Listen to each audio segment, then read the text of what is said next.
Bonjour à tous, bienvenue à ce webinaire consacré à l'inspection technique par drone.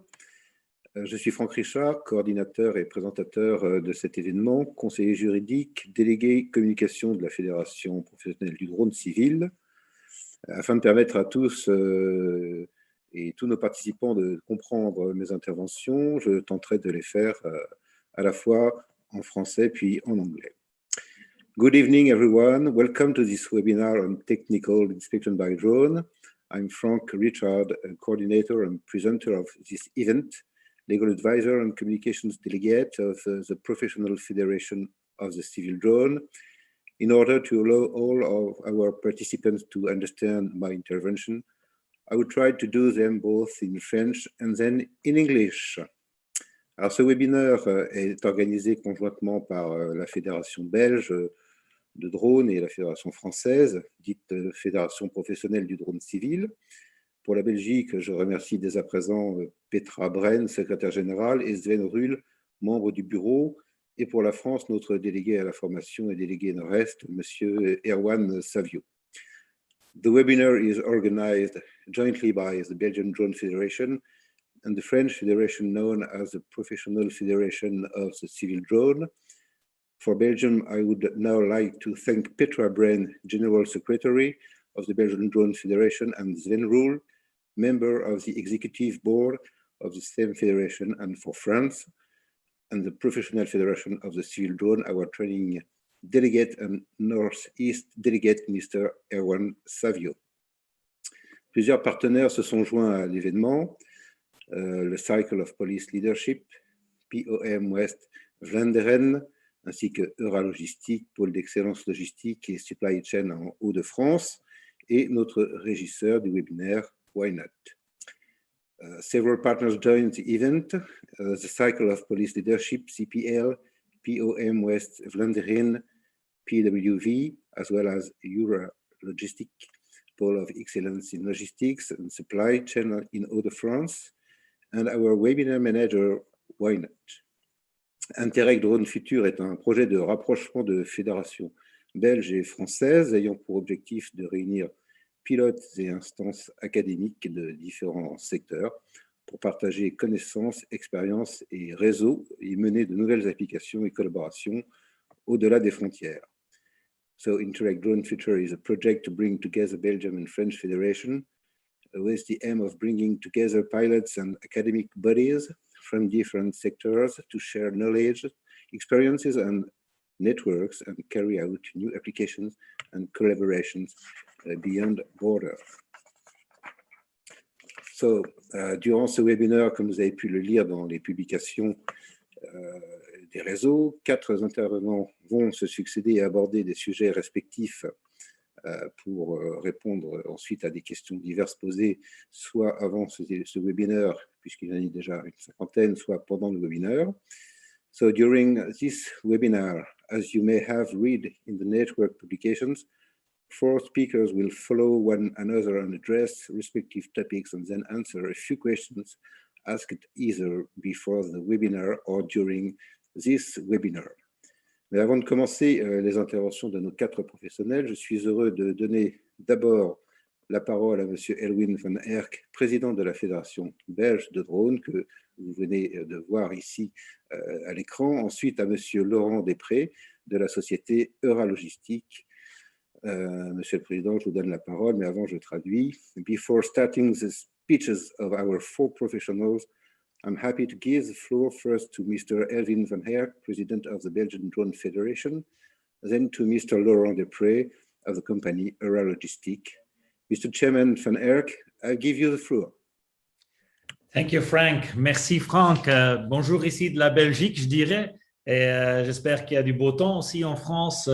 En tout cas, événement de nouveau fantastique, collaboration entre la Belgique et la France. Magnifique.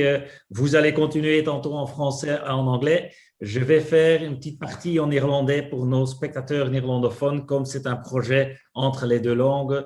Goedenavond iedereen. Welgekomen op deze webinar, de eerste dag van de 2 webinars. Ik ben de voorzitter van de Belgian Drone Federation, die instaat voor de belangenbehartiging van de sector in België. En wij zijn met een 400-tal leden met een fantastische crew die dit mogen waarmaken. Deze webinar, voor alle duidelijkheid, maakt deel uit van het Interreg microproject Drone Future, een Europees droneproject, ontwikkeling door 2 federaties, zoals Frank daarnet zei, Belgian Drone Federation en La Fédération Professionnelle du Drone Civil en hun partners Circle of Police Leaderships, POM West-Vlaanderen, Eurologistics. En in verschillende webinars komen de UAV-gerelateerde onderwerpen aan bod met als doel de uitwisseling van de best practices tussen de belanghebbenden over de grenzen heen en dat te stimuleren uiteraard. Graag zou ik ook nog bijkomende partners specifiek voor deze webinar willen bedanken. En daar bedank ik graag de drie federaties voor hun deskundigheid. BAMTES, NCDAB, KGSO, CEA, CEA. Dank voor de samenwerking en de ondersteuning. Dank aan de vele deelnemers. Ik weet niet of Frank het al gezegd heeft, maar we zitten ondertussen met een 250, bijna 300 inschrijvingen. Vanavond een 150-tal, morgen een 200-tal. Dus dat ziet er alweer fantastisch uit. Volgende sessies, misschien kunnen jullie de agenda er al bij nemen. Volgende sessies gaan over het thema fotogrammetrie en dat zal op 28 en 29 april 2021 wel te verstaan. Dus dan zal u de sessies over fotogrammetrie kunnen volgen. Morgen geef ik ook al eventjes een voorsmaakje. 2 verschillende boeiende sprekers. Morgen 2 maart, zelfde uur. We starten met Jeroen Sales van Indros, die over inspectie van gebouwen zal spreken. Dan de heer Michiel Uwaerts, programmamanager innovatie implementatie van Elia, die een woordje zal komen uitleg geven. Dan Christophe Bernard van DronePrize, die een vergelijkende studie zal maken tussen de multicopter en de VTOL drones, vertical take-off landings, bij de inspecties. En de invloed en de efficiëntie, wanneer wordt welk type best ingezet, om dan af te sluiten met de heer François Theel.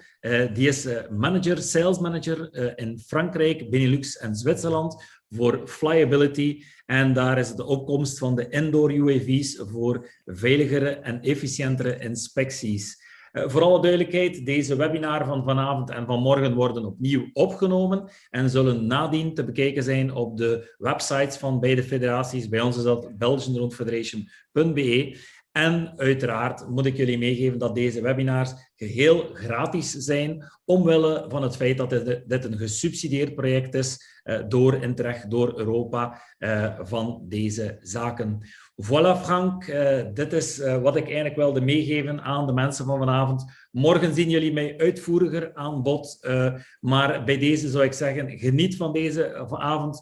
Franck, je vous donne la parole parce que je crois que beaucoup de gens sont impatients pour attendre les speakers. Voilà, merci Franck.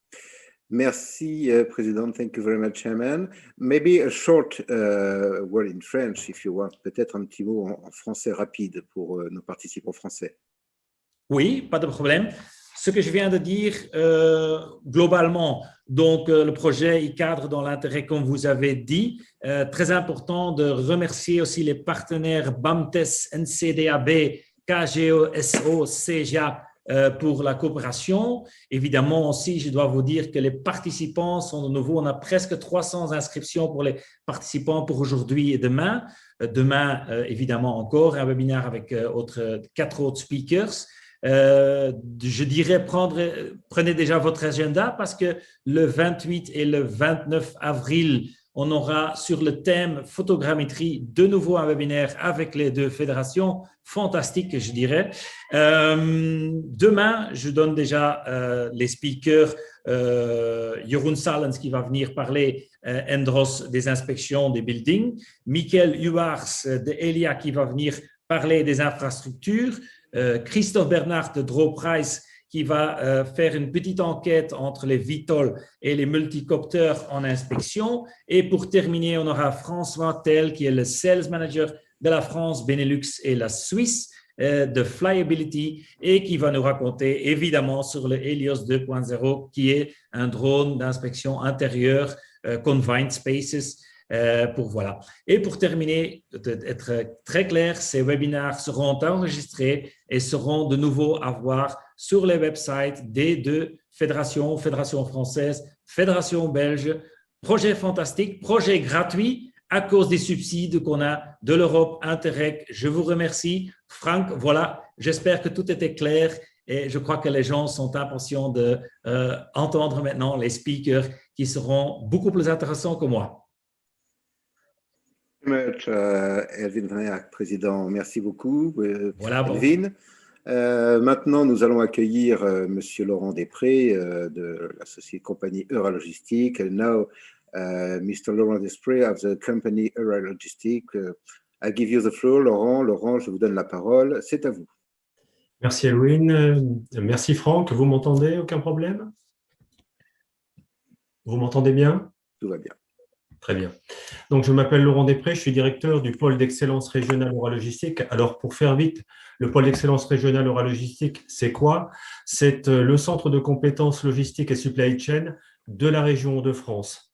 C'est un outil qui fonctionne avec le soutien du Conseil régional, de l'État, de l'Europe, porté par les chambres de commerce. Nous réalisons environ 250 interventions par an en entreprise pour améliorer la supply chain. Alors, notre impact est surtout en PME, mais nous travaillons aussi avec de grands comptes, des territoires et des laboratoires importants comme le Commissariat à l'énergie atomique. Nous travaillons avec lui sur les jumeaux numériques logistiques, par exemple. Alors, notre business model est à 50% privé et nous avons un vaisseau amiral qui est situé, notre campus qui est situé juste sur l'autoroute A1, environ à 30 minutes au sud de Lille, sur la plateforme multimodale Delta 3, qui est une plateforme exceptionnelle. Et puis, nous avons énormément, depuis quelques années, de missions, que ce soit Interreg ou Horizon 2020, sur des projets européens. Alors, en logistique, la problématique des drones, c'est un sujet qui fait inévitablement réagir. Les brevets d'Amazon ont évidemment fait le buzz à un moment donné. Alors, la question est pour nous de savoir où se situent les marchés prioritaires entre fantasme et réalité. Alors, on parle de livraison de colis avec tous les aspects réglementaires, d'urgence, l'aspect géographique aussi, en zone de montagne ou pas. On parle aussi d'usage technique des drones pour les infrastructures comme les ports, les suivis de flux, le contrôle de l'état des infrastructures même portuaires, ou encore l'usage des drones à l'intérieur des entrepôts via les inventaires, par exemple. Une myriade d'applications potentielles. C'est pourquoi, lors de la demande de la Fédération Pro du drone, nous nous sommes associés à ce micro-projet Interreg. Nous avons d'ailleurs un site qui regarde ça avec beaucoup d'attention, qui s'appelle eValley du côté de Cambrai, où Surveycopter et Airbus ont commencé des expérimentations. En tout cas, bienvenue à tous et merci de nous avoir associés à cette superbe soirée. Merci Laurent pour cette intervention très claire. Maintenant, laissez-moi vous présenter Monsieur Philippe Boyagis, que vous voyez à l'écran, délégué Europe pour la Fédération professionnelle du drone civil, et puis Monsieur Laurent Gerhardt, qui va aussi nous rejoindre, que vous voyez également à l'écran, instructeur et expert de la législation européenne pour la Fédération belge de drone. Nos deux intervenants vont s'exprimer sur la législation comparée entre la France et la Belgique en matière de vol de drones. Ils vont vous en dire plus de manière plus précise. So let me now introduce you to Mr. Philippe Boyagis, European Delegate for the Professional Federation of the Civil Drone, and Mr. Laurent Gerhardt, Instructor and Expert in European Legislation for the Belgian Drone Federation. Our two speakers will speak on the comparative legislation between France and Belgium in the field of drone flight. Je vous laisse intervenir. C'est à vous. Merci. Donc, bonsoir à toutes et à tous. Nous allons déjà inscrire cet échange dans le cadre de la réglementation européenne. Réglementation européenne, comme vous le savez tous, son avènement au début de l'année 2021 et avec normalement une harmonisation européenne. Et c'est ce que nous voulons voir avec vous ce soir, puisqu'une harmonisation veut dire des règles uniformes, les mêmes règles dans tous les pays européens, et donc la possibilité pour vous d'effectuer des missions de la même manière dans l'ensemble des pays européens. Donc c'est ce que nous allons essayer de vérifier avec vous et avec Laurent ce soir à travers un exemple très concret d'intervention en agglomération, puisque les prestations dont nous parlons ce soir ont des chances de se situer dans ce contexte d'agglomération et de zones peuplées. Alors peut-être avant de démarrer, les principes, vous les connaissez au niveau de la réglementation européenne du drone, son champ de compétences et la sécurité aérienne, c'est-à-dire la sécurité de vos opérations. Les États membres, de leur côté, gardent une prérogative sur deux champs particuliers, celui de la sûreté publique, et nous avons un exemple en France sur la nécessité depuis l'année dernière d'enregistrer des drones de plus de 800 grammes et qu'ils soient dotés d'un système d'émission électronique pour pouvoir être situés. Donc ça, c'est une règle de sûreté publique française et qui va demeurer au-delà de l'année 2021. Et un autre aspect de prérogative propre à chaque pays est la gestion de l'espace aérien propre à chaque pays. Donc, par exemple, interdiction de survoler une centrale nucléaire. Donc, c'est chaque pays qui va définir les zones précises à partir d'ailleurs de cartographies que nous allons voir ensemble. Donc, nous allons prendre un cas très précis et partir du principe que vous êtes exploitant et vous devez réaliser une opération en France ou en Belgique et nous allons effectuer un comparatif qui nous permettra de répondre à la question est-ce que les règles sont les mêmes partout? Laurent? Bonsoir à tous. Je vais m'exprimer en néerlandais, mais les supports visuels sont en anglais et on fera une série de questions-réponses également. Je peux aussi m'exprimer en français. Maar ik zal dus verder in het Nederlands. Goedenavond iedereen. Zoals Philippe het net vertelde, is het ons idee om nu een vergelijking te maken tussen een operator die in een stedelijk gebied zal vliegen in Frankrijk of in België. De Europese wetgeving is in theorie hetzelfde voor iedereen, maar er zijn eigenlijk lokale verschillen. Dus dat is wat wij nu gaan doen. Dat is eigenlijk het verschil tussen Frankrijk en Nederlands. En België, mijn excuses.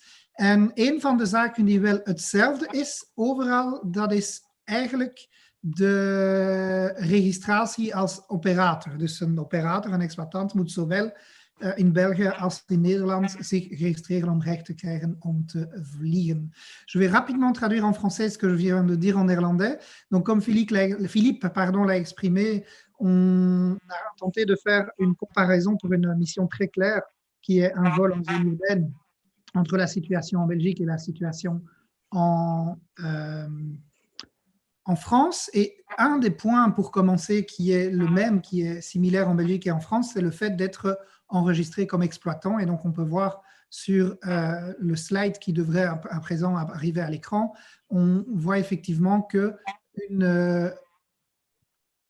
enregistrement est nécessaire en Belgique et en France. Et évidemment, en France, on aura un numéro d'identification de type FRA et puis 13 caractères, tandis qu'en Belgique, ce sera BEL, c'est assez logique. Mais sur ce point-là, en tout cas, la situation est exactement la même en Belgique et en France.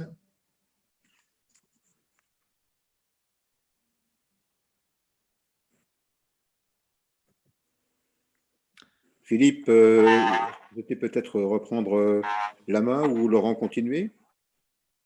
On ne voit pas les slides.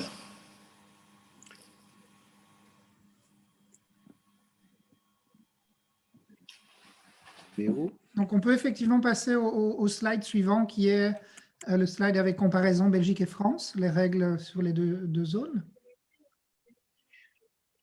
Ils sont transmis directement sur Vimeo et ils passent. Dès que vous en donnez l'ordre, ils passent. Donc, c'est à vous de distribuer. D'accord. Donc, c'est la liste des sites Internet en Belgique et en France qui doivent apparaître.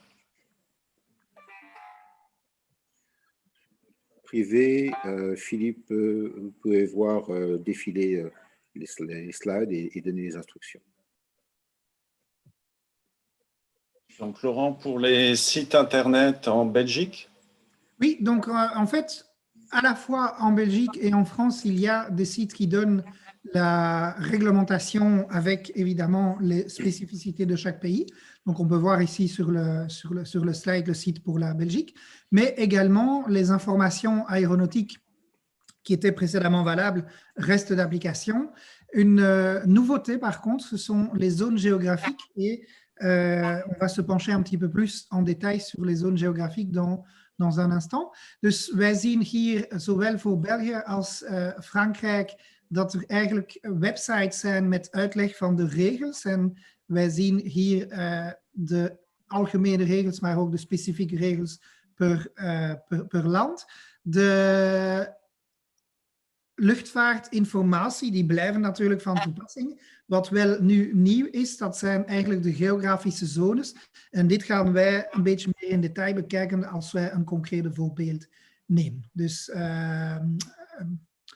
ik geef het woord terug aan Philippe voor een eerste case. Donc Philippe, je vous redonne la parole pour la ville de Fontainebleau. Oui, alors du côté des sites disponibles en France pour l'information aéronautique, vous avez des sites concernant les règles à suivre par la Direction générale de l'aviation civile avec deux aspects en catégorie spécifique et en catégorie ouverte, un site d'information aéronautique et un site qui va nous servir pour la suite de la présentation, qui est le site Géoportail, donc qui est un site cartographique et qui va nous permettre de visualiser les contraintes que nous avons sur notre zone d'intervention. Donc, ce qui est intéressant, c'est que ces ressources, les Français, normalement, les connaissent, mais les Belges qui voudraient venir intervenir en France, effectivement, pourront du coup découvrir ces outils et les utiliser pour venir travailler en France. Donc, on va passer au slide sur la ville de Fontainebleau, le premier,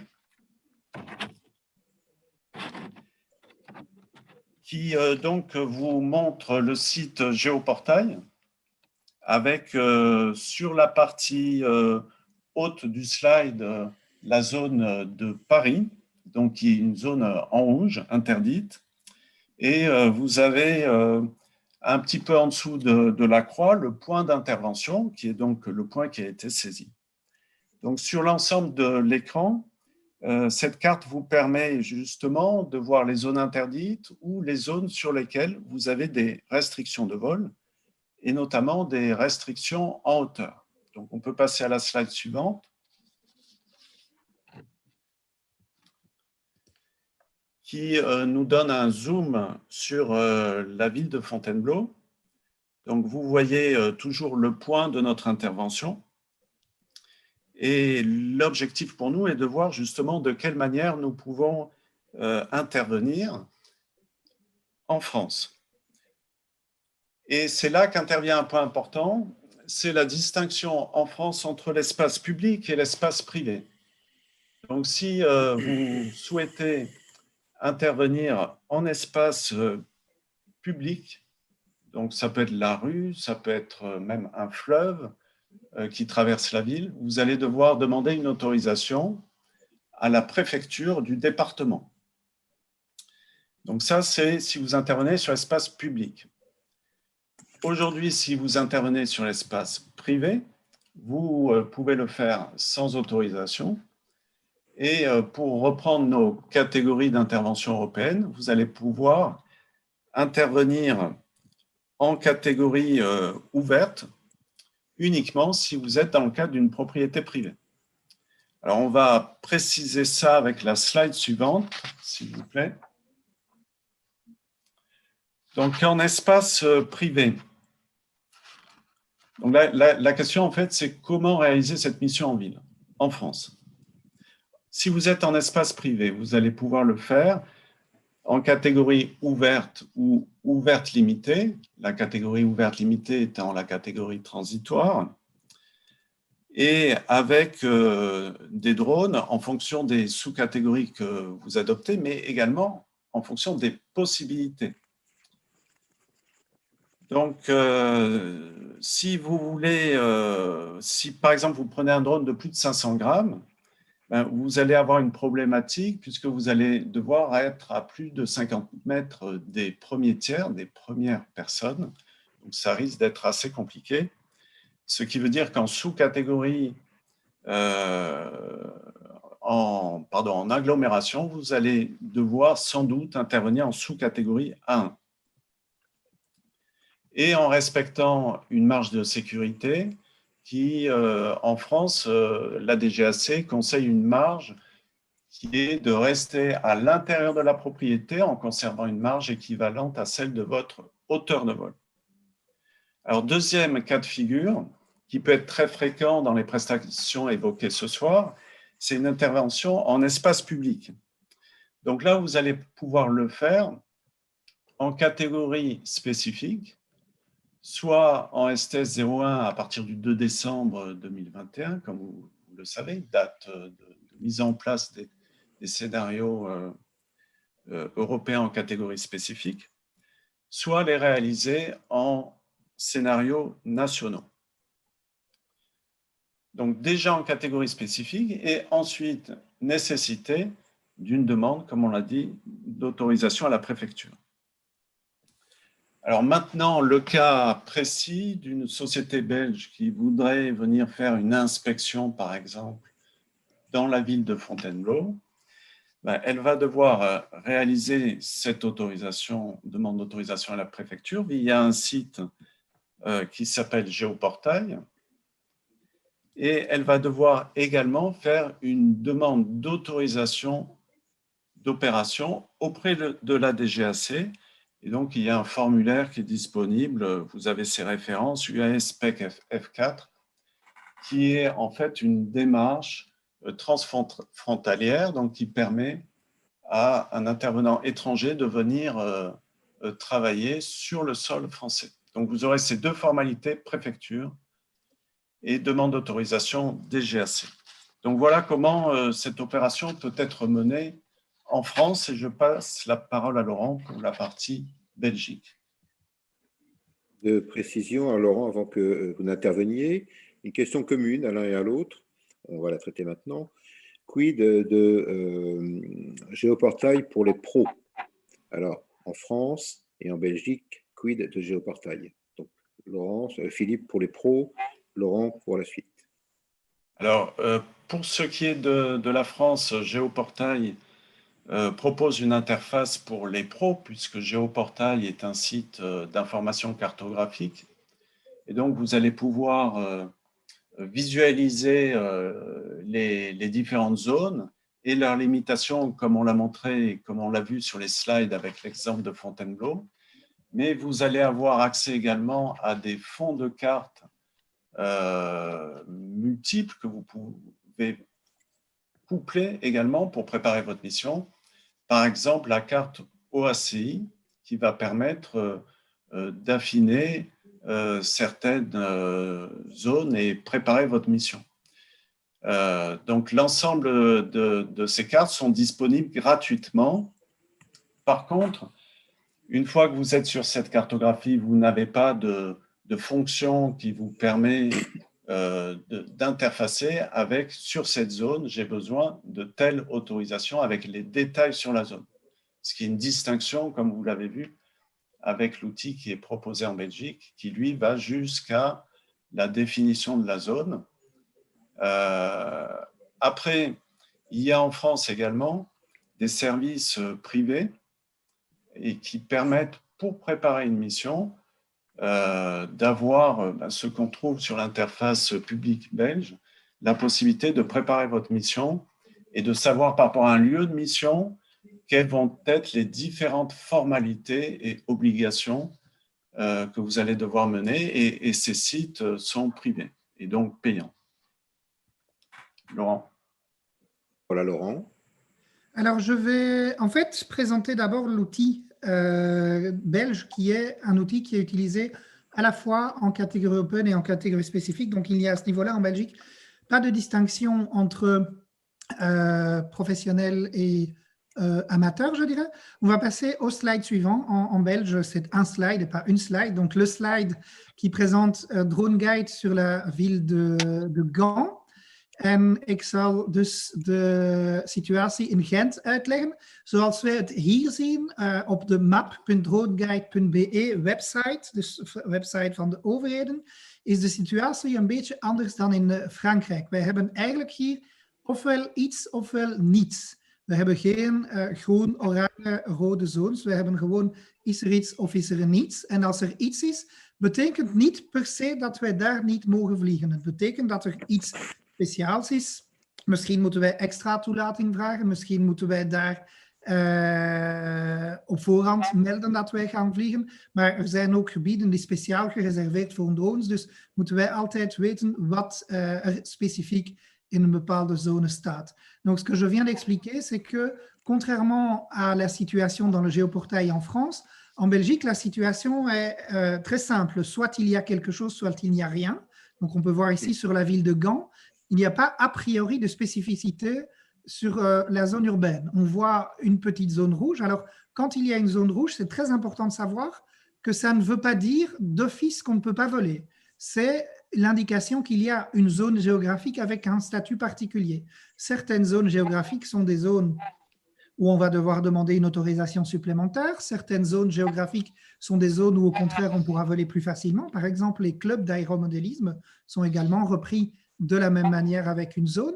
Et donc, ce qu'on va faire quand on prépare une mission, c'est cliquer sur une zone pour savoir ce qu'il en est. Si on passe au slide suivant, j'ai cliqué sur la zone de Gand, qui est en fait une zone de prison. Dus op de volgende slide kunnen wij eigenlijk zien dat wij hier effectief een gebied hebben. Dat is een gevangenis. En wij moeten dus informatie raadplegen. Wat mag ik doen? Mag ik effectief boven een gevangenis vliegen of is dat niet toegelaten? Donc, on peut savoir qu'il y a une prison. La question suivante est évidemment, est-ce que j'ai le droit de voler au-dessus d'une prison ou pas? Et pour ce faire, on va passer au slide suivant. Et le slide suivant nous montre en fait les conditions d'accès pour une zone particulière. Donc, pour chaque zone, il y a la possibilité de trouver les conditions d'accès. Et ici, on a donc les conditions d'accès sur la zone de la prison de Gand. Dus hier hebben wij voor de gevangenis in Gent de specifieke toegangsvoorwaarden die effectief van toepassing zijn enkel voor dit gebied. Dus als ik op een ander gebied ben, zijn er andere regels of potentieel zijn er andere regels. Dus per gebied ga ik altijd informatie in detail raadplegen. Si l'on peut passer au slide suivant, où l'on voit les conditions d'accès plus en détail, on peut se rendre compte que pour le cas particulier de la prison de Gand, il faut en fait demander une autorisation au gestionnaire de zone. Et donc, chaque zone a un gestionnaire qui dépend de la zone. Dans ce cas-ci, le gestionnaire de zone, c'est le ministère de la Justice. On voit l'email que l'on peut utiliser pour contacter le ministère de la Justice. Et donc, on doit demander l'autorisation 10 jours à l'avance. On doit avoir un système d'identification, donc le fameux système d'identification prévu par l'EASA. Et c'est également une zone dans laquelle on doit demander une autorisation si, en plus de voler, on veut effectivement filmer. Dus wij zien voor de gevangenis van Gent dat wij hier op voorhand toelating moeten vragen aan de zonemanager. De zonemanager is afhankelijk van de zone. In dit geval is dat eigenlijk de minister van Justitie, of niet per se de minister, maar de diensten van de minister. En wij moeten eigenlijk 10 dagen op voorhand toelating vragen. Si l'on passe au slide suivant, pour pouvoir voler donc en zone urbaine, on se rend compte qu'il n'y a pas de distinction en Belgique entre l'espace privé et l'espace public. Et donc, ça veut dire que, sauf si on est dans une zone particulière, comme par exemple la prison de Gand que je viens de montrer, on peut y voler tout aussi bien en catégorie open qu'en catégorie spécifique. Bien évidemment, il est important de respecter les limitations de la catégorie. Et donc, en catégorie open, comme on est en zone urbaine, on pourra a priori voler en catégorie Open A1, en Open A2 et en Open A3 certainement pas. En Open A2, ce sera assez complexe de voler en Open A2 en ville puisqu'on ne saura pas respecter les distances nécessaires aux personnes non impliquées.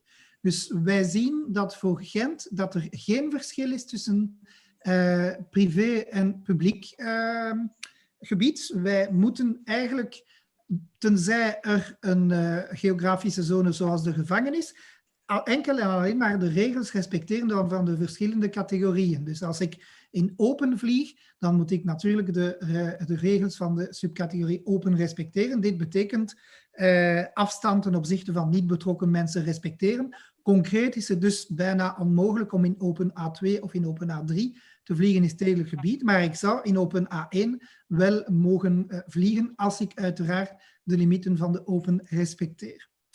Et bien évidemment, si l'on ne peut pas voler, puisque si la mission demande un appareil plus grand, plus lourd qu'un appareil autorisé en catégorie C1, C0 ou C1, donc pour voler en catégorie Open A1, eh bien à ce moment-là, on volera d'office en catégorie spécifique. Ça veut dire soit suivre un scénario standard. Il y a à l'heure actuelle un scénario standard belge qui est justement un scénario standard pour un vol en zone urbaine, ou alors demander une autorisation. Als ik dus in specifieke categorie wil vliegen, omdat ik zie dat open niet mogelijk is in stedelijk gebied, omdat mijn toestel is eigenlijk zwaarder dan wat in open A1 mag, dan ga ik ofwel een standaard scenario volgen, en wij hebben eigenlijk een standaard scenario in België die voor stedelijk gebied vluchten geldt, of ga ik een toelatingaanvraag moeten doen. Et un dernier point par rapport à la demande d'autorisation pour un opérateur français qui voudrait voler en Belgique. En Belgique, la situation est très simple. Je vais devoir demander de toute façon une autorisation belge et j'ai deux possibilités de le faire. Soit je fais une demande d'office en Belgique dès le départ, mais le plus simple, c'est en fait de faire reconnaître une autorisation française. Donc, si vous avez déjà une autorisation de voler en catégorie spécifique en France, il y a moyen de faire une migration de cette autorisation. Ça coûte des sous, ça coûte 250 € par dossier, mais ça permet évidemment de faciliter le traitement du dossier puisqu'il y a déjà une autorisation à la base. Dus voor de mensen die vanuit Frankrijk komen in België zouden willen vliegen, en ja, eigenlijk moet ik dat niet in het Nederlands uitleggen, omdat ik denk niet dat er zoveel mensen van Frankrijk het Nederlands begrijpen. Maar voor mensen die van Frankrijk in België komen vliegen, kunnen zij eigenlijk hun toelating laten erkennen in België. Voilà qui termine la présentation. Donc c'était assez court, c'était assez rapide, mais ce qu'on voulait faire, c'est vraiment montrer les points communs, mais également les différences pour un cas très particulier de vol en zone urbaine, puisqu'une inspection se fait généralement, ou souvent en tout cas, en zone habitée. Merci beaucoup, Laurent. Thank you very much for your very interesting interventions. Vous avez répondu sur cette question de possibilité de voler pour un opérateur français en Belgique. Je vais poser une dernière question générale à Philippe de la possibilité pour un opérateur français de voler dans d'autres pays d'Europe. Comment cela se passe-t-il? Can you carry out a mission in other European country? When you are in French operator, please, can you tell us how to do? What are the formalities? Laurent, Philippe? Le principe va être le même que celui qu'on vient de voir ensemble avec Laurent. C'est que vous allez devoir, pour préparer votre mission, découvrir déjà les outils de préparation de mission propres au pays. Et vous allez devoir également faire une demande d'autorisation. C'est ce que Laurent a expliqué pour un Français qui irait travailler en Belgique, qui va être plus simple si vous comptez intervenir dans le cadre d'un scénario européen ou scénario national pendant la période transitoire, et qui va être la demande d'autorisation plus compliquée si vous souhaitez faire réaliser une intervention à l'étranger qui sort du cadre des scénarios. Merci Philippe, merci Laurent. Thank you very much Philippe and Laurent. See you next time in another webinar, and especially maybe tomorrow, March 2. Thank you very much. Bye bye. Avec plaisir. Bonne soirée. Bonne soirée. Alors, je vous présente maintenant Monsieur Nicolas Roch, qui est gérant du groupe Drone Travaux. spécialisé dans l'inspection technique et les prises de vue photogrammétriques, ainsi notamment que dans l'émission de pulvérisation par drone et robots. Monsieur Rock va s'exprimer sur 3 thèmes: le démoussage de toiture, l'inspection par sous-marins et bateaux et les robots terrestres. Donc, I now present to you Mr. Nicolas Rock, co-manager of the Drone Travel Group, specializing in technical inspection and photogrammetric shots, as well as in particular in spraying missions by drone and robots. Mr. Rock will speak on 3 themes: roof defuming, inspection by submarines and boats, and terrestrial robots. So it's yours now, Mr. Nicolas. Thank you. Merci Franck. Bonjour à toutes et à tous. Donc, nous allons intervenir donc, sur ces 3 sujets, donc, le démoussage par drone, l'inspection aquatique et donc le drone terrestre. Donc, je vous propose une petite vidéo de présentation que nous allons passer tout de suite.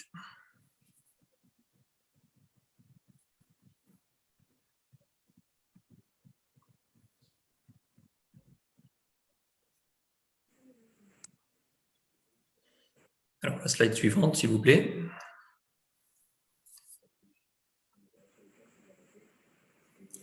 Donc, voilà, pourquoi prendre un drone pour faire du démoussage? Donc, dans les travaux de toiture, il y a les gros travaux, ce qu'on appelle les gros travaux, c'est-à-dire la réfection, changer les toitures, etc. Là, le personnel, évidemment, est compétent pour ça. On utilise des échafaudages, des moyens de protection collective. Et voilà, donc dans le démoussage par drone, on n'a généralement pas d'échafaudage et on a un grand risque de chute pour le personnel. Donc l'utilisation de drones se fait tout naturellement, du fait de pouvoir intervenir en grande hauteur, facilement, rapidement et surtout en toute sécurité.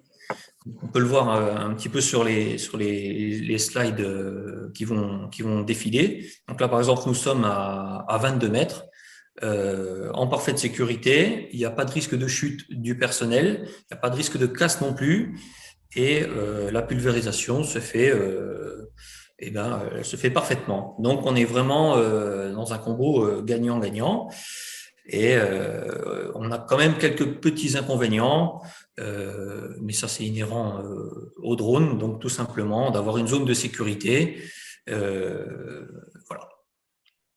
Donc l'avantage du drone, il est évidemment multiple, puisque sur des toitures assez hautes, on peut intervenir finalement pratiquement jusqu'à 50 mètres, 100 mètres, évidemment, si on veut, mais là ça fait beaucoup.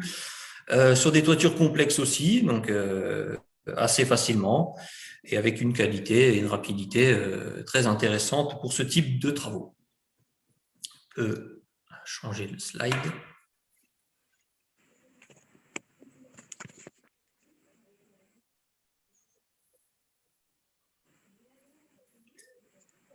Donc, j'ai un petit décalage, mais on va finir par commenter. Je ne sais pas trop comment on est. Je suis désolé pour nos amis. Donc, évidemment, en même temps, lors du nettoyage, on va faire une inspection. Pourquoi? Parce que si on va relever différents défauts, on pourra évidemment les repérer et faire intervenir une équipe de professionnels, situer exactement les défauts et ils pourront se mettre en sécurité et travailler sans même monter sur le toit. Ils savent déjà où ils doivent intervenir. Je peux changer la slide.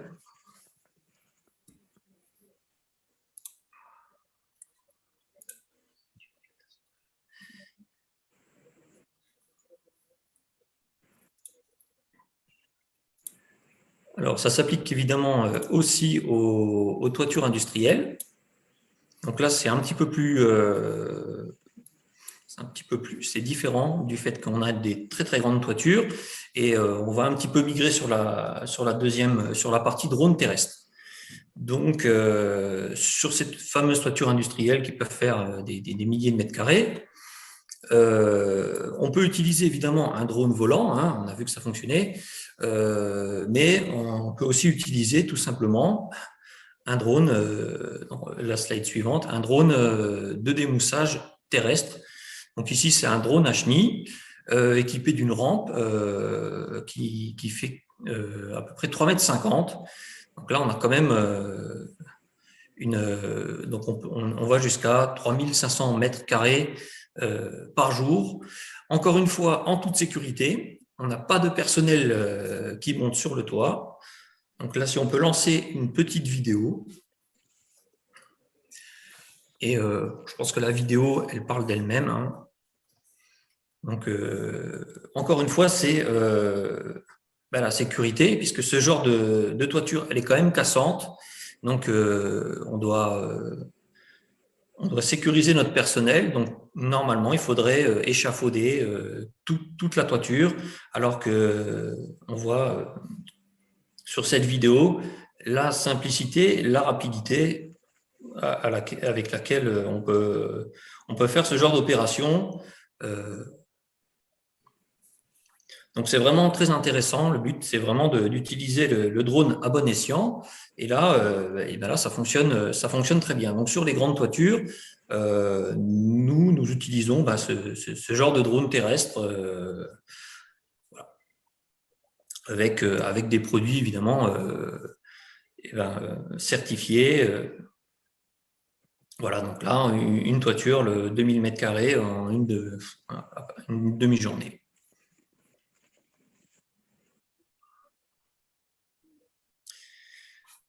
Donc, comme on n'a pas beaucoup de temps, on va essayer d'être un petit peu rapide. Et bien sûr, il y aura les questions après. Donc, la slide suivante, on va tout de suite attaquer sur l'inspection subaquatique, qui est, en fin de compte, aussi une inspection visuelle et subaquatique. Donc, quand on va inspecter, par exemple, ici, c'est un barrage, évidemment, on va inspecter la partie supérieure, mais il faut bien sûr inspecter la partie inférieure pour avoir l'entièreté de l'ouvrage. Ici, ça a été fait en photogrammétrie et en sonar panoramique haute résolution. Donc l'intérêt, évidemment, c'est d'avoir, comme je l'ai dit, tout l'ouvrage et de pouvoir faire un rapport complet.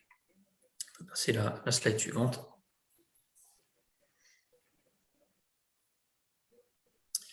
Donc, par exemple, ici, on voit vraiment, on voit bien la partie immergée. Évidemment, il y a différentes caméras. Je ne sais pas si on aura le temps d'en revenir ou de sonar. Donc, si on peut passer à la slide suivante.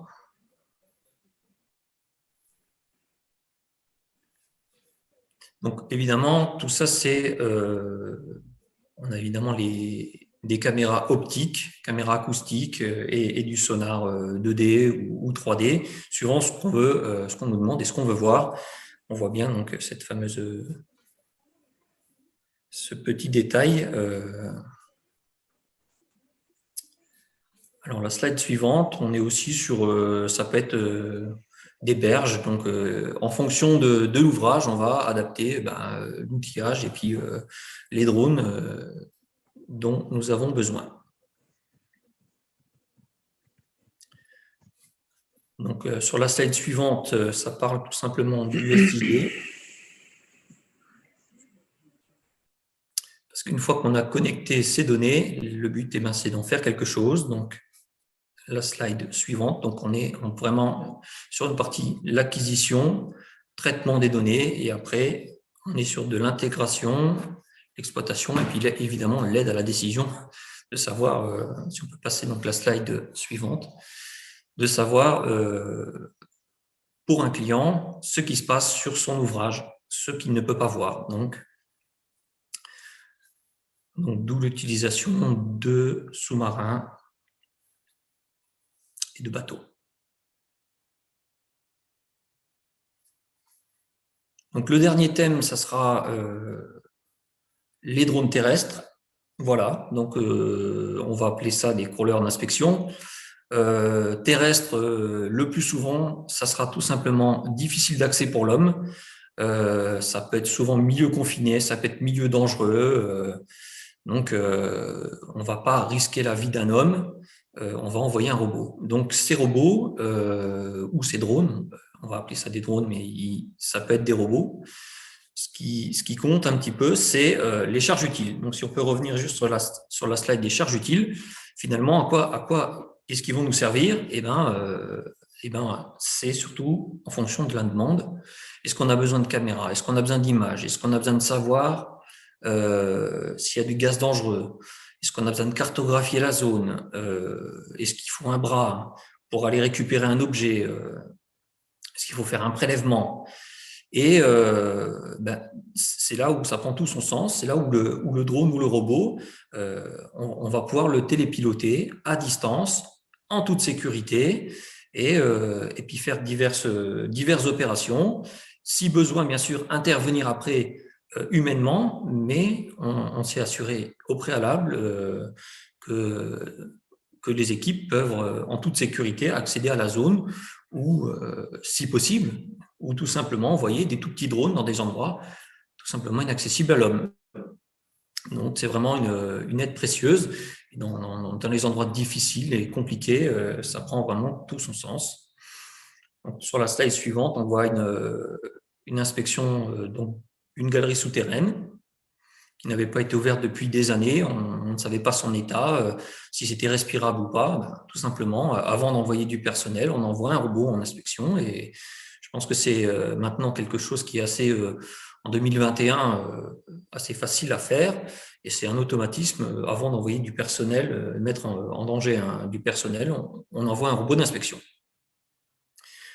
Donc, sur la slide suivante, il y a une petite vidéo, si on peut, sur l'exemple d'inspection. Si on peut passer la slide.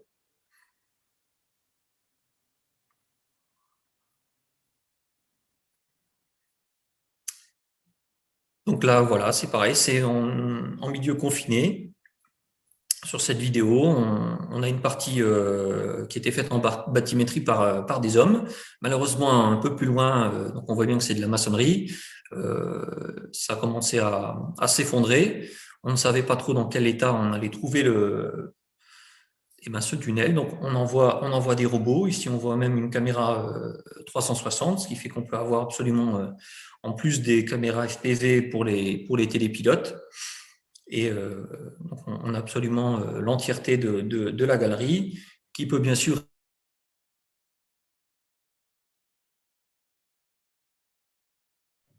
en milieu confiné, on peut retrouver des gaz et des poches de gaz mortels. Donc, d'où l'intérêt d'avoir un drone plutôt que d'envoyer un homme dans les endroits compliqués, difficiles d'accès. Là, c'est pareil, sur la fin de la vidéo, on voit, bon, c'est des galeries encore assez grosses, mais on peut l'envoyer dans des galeries jusqu'à 200 mm. Là, il n'y a qu'un drone qui va passer.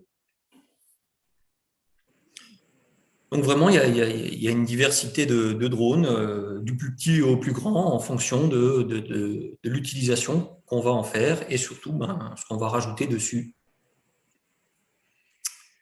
Voilà, Nicolas? j'espère que j'ai été assez clair. Oui, tout à fait, très clair. Merci beaucoup. C'est normal, mais par contre, les participants, enfin le public, les voit en direct. Question. Drone Travaux est implanté au Luxembourg. Avez-vous les mêmes contraintes de réglementation pour travailler en France? Alors, au niveau des contraintes, moi, je ne vais pas faire non plus au Luxembourg, c'est aussi un petit peu spécifique. Bien sûr, il y a une harmonisation avec européenne. Maintenant, c'est un peu compliqué, mais par exemple, pour le drone terrestre, on n'aura pas d'autorisation. Quand on est sous terre, il n'y a pas d'autorisation de vol ou quoi que ce soit. Donc là-dessus, il n'y a pas de souci.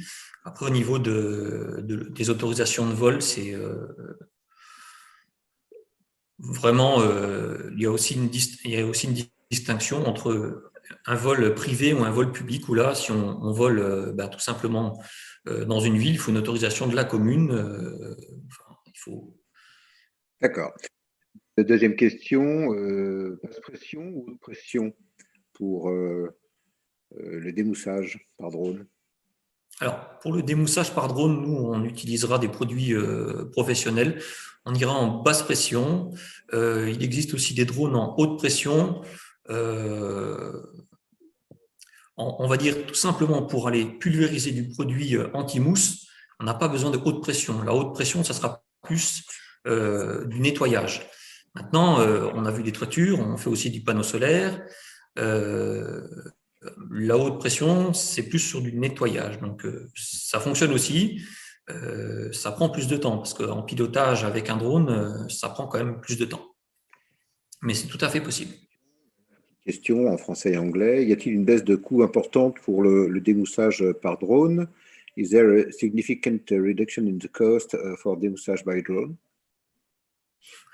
Alors, Franck, je m'excuse pour mon anglais parce que je ne suis pas très bon. Donc, mais est-ce qu'il y a une baisse de coût importante pour le démoussage par drone par rapport alors, oui, il y a une baisse de coût importante dès lors que la toiture est difficile à atteindre. C'est-à-dire que dès qu'on commence à avoir une toiture difficilement au-dessus de 2-3 étages, le drone, il n'y a aucun souci. C'est sûr qu'une toiture au rez-de-chaussée ou facilement accessible, le drone n'a que peu d'intérêt. Ça, c'est assez clair.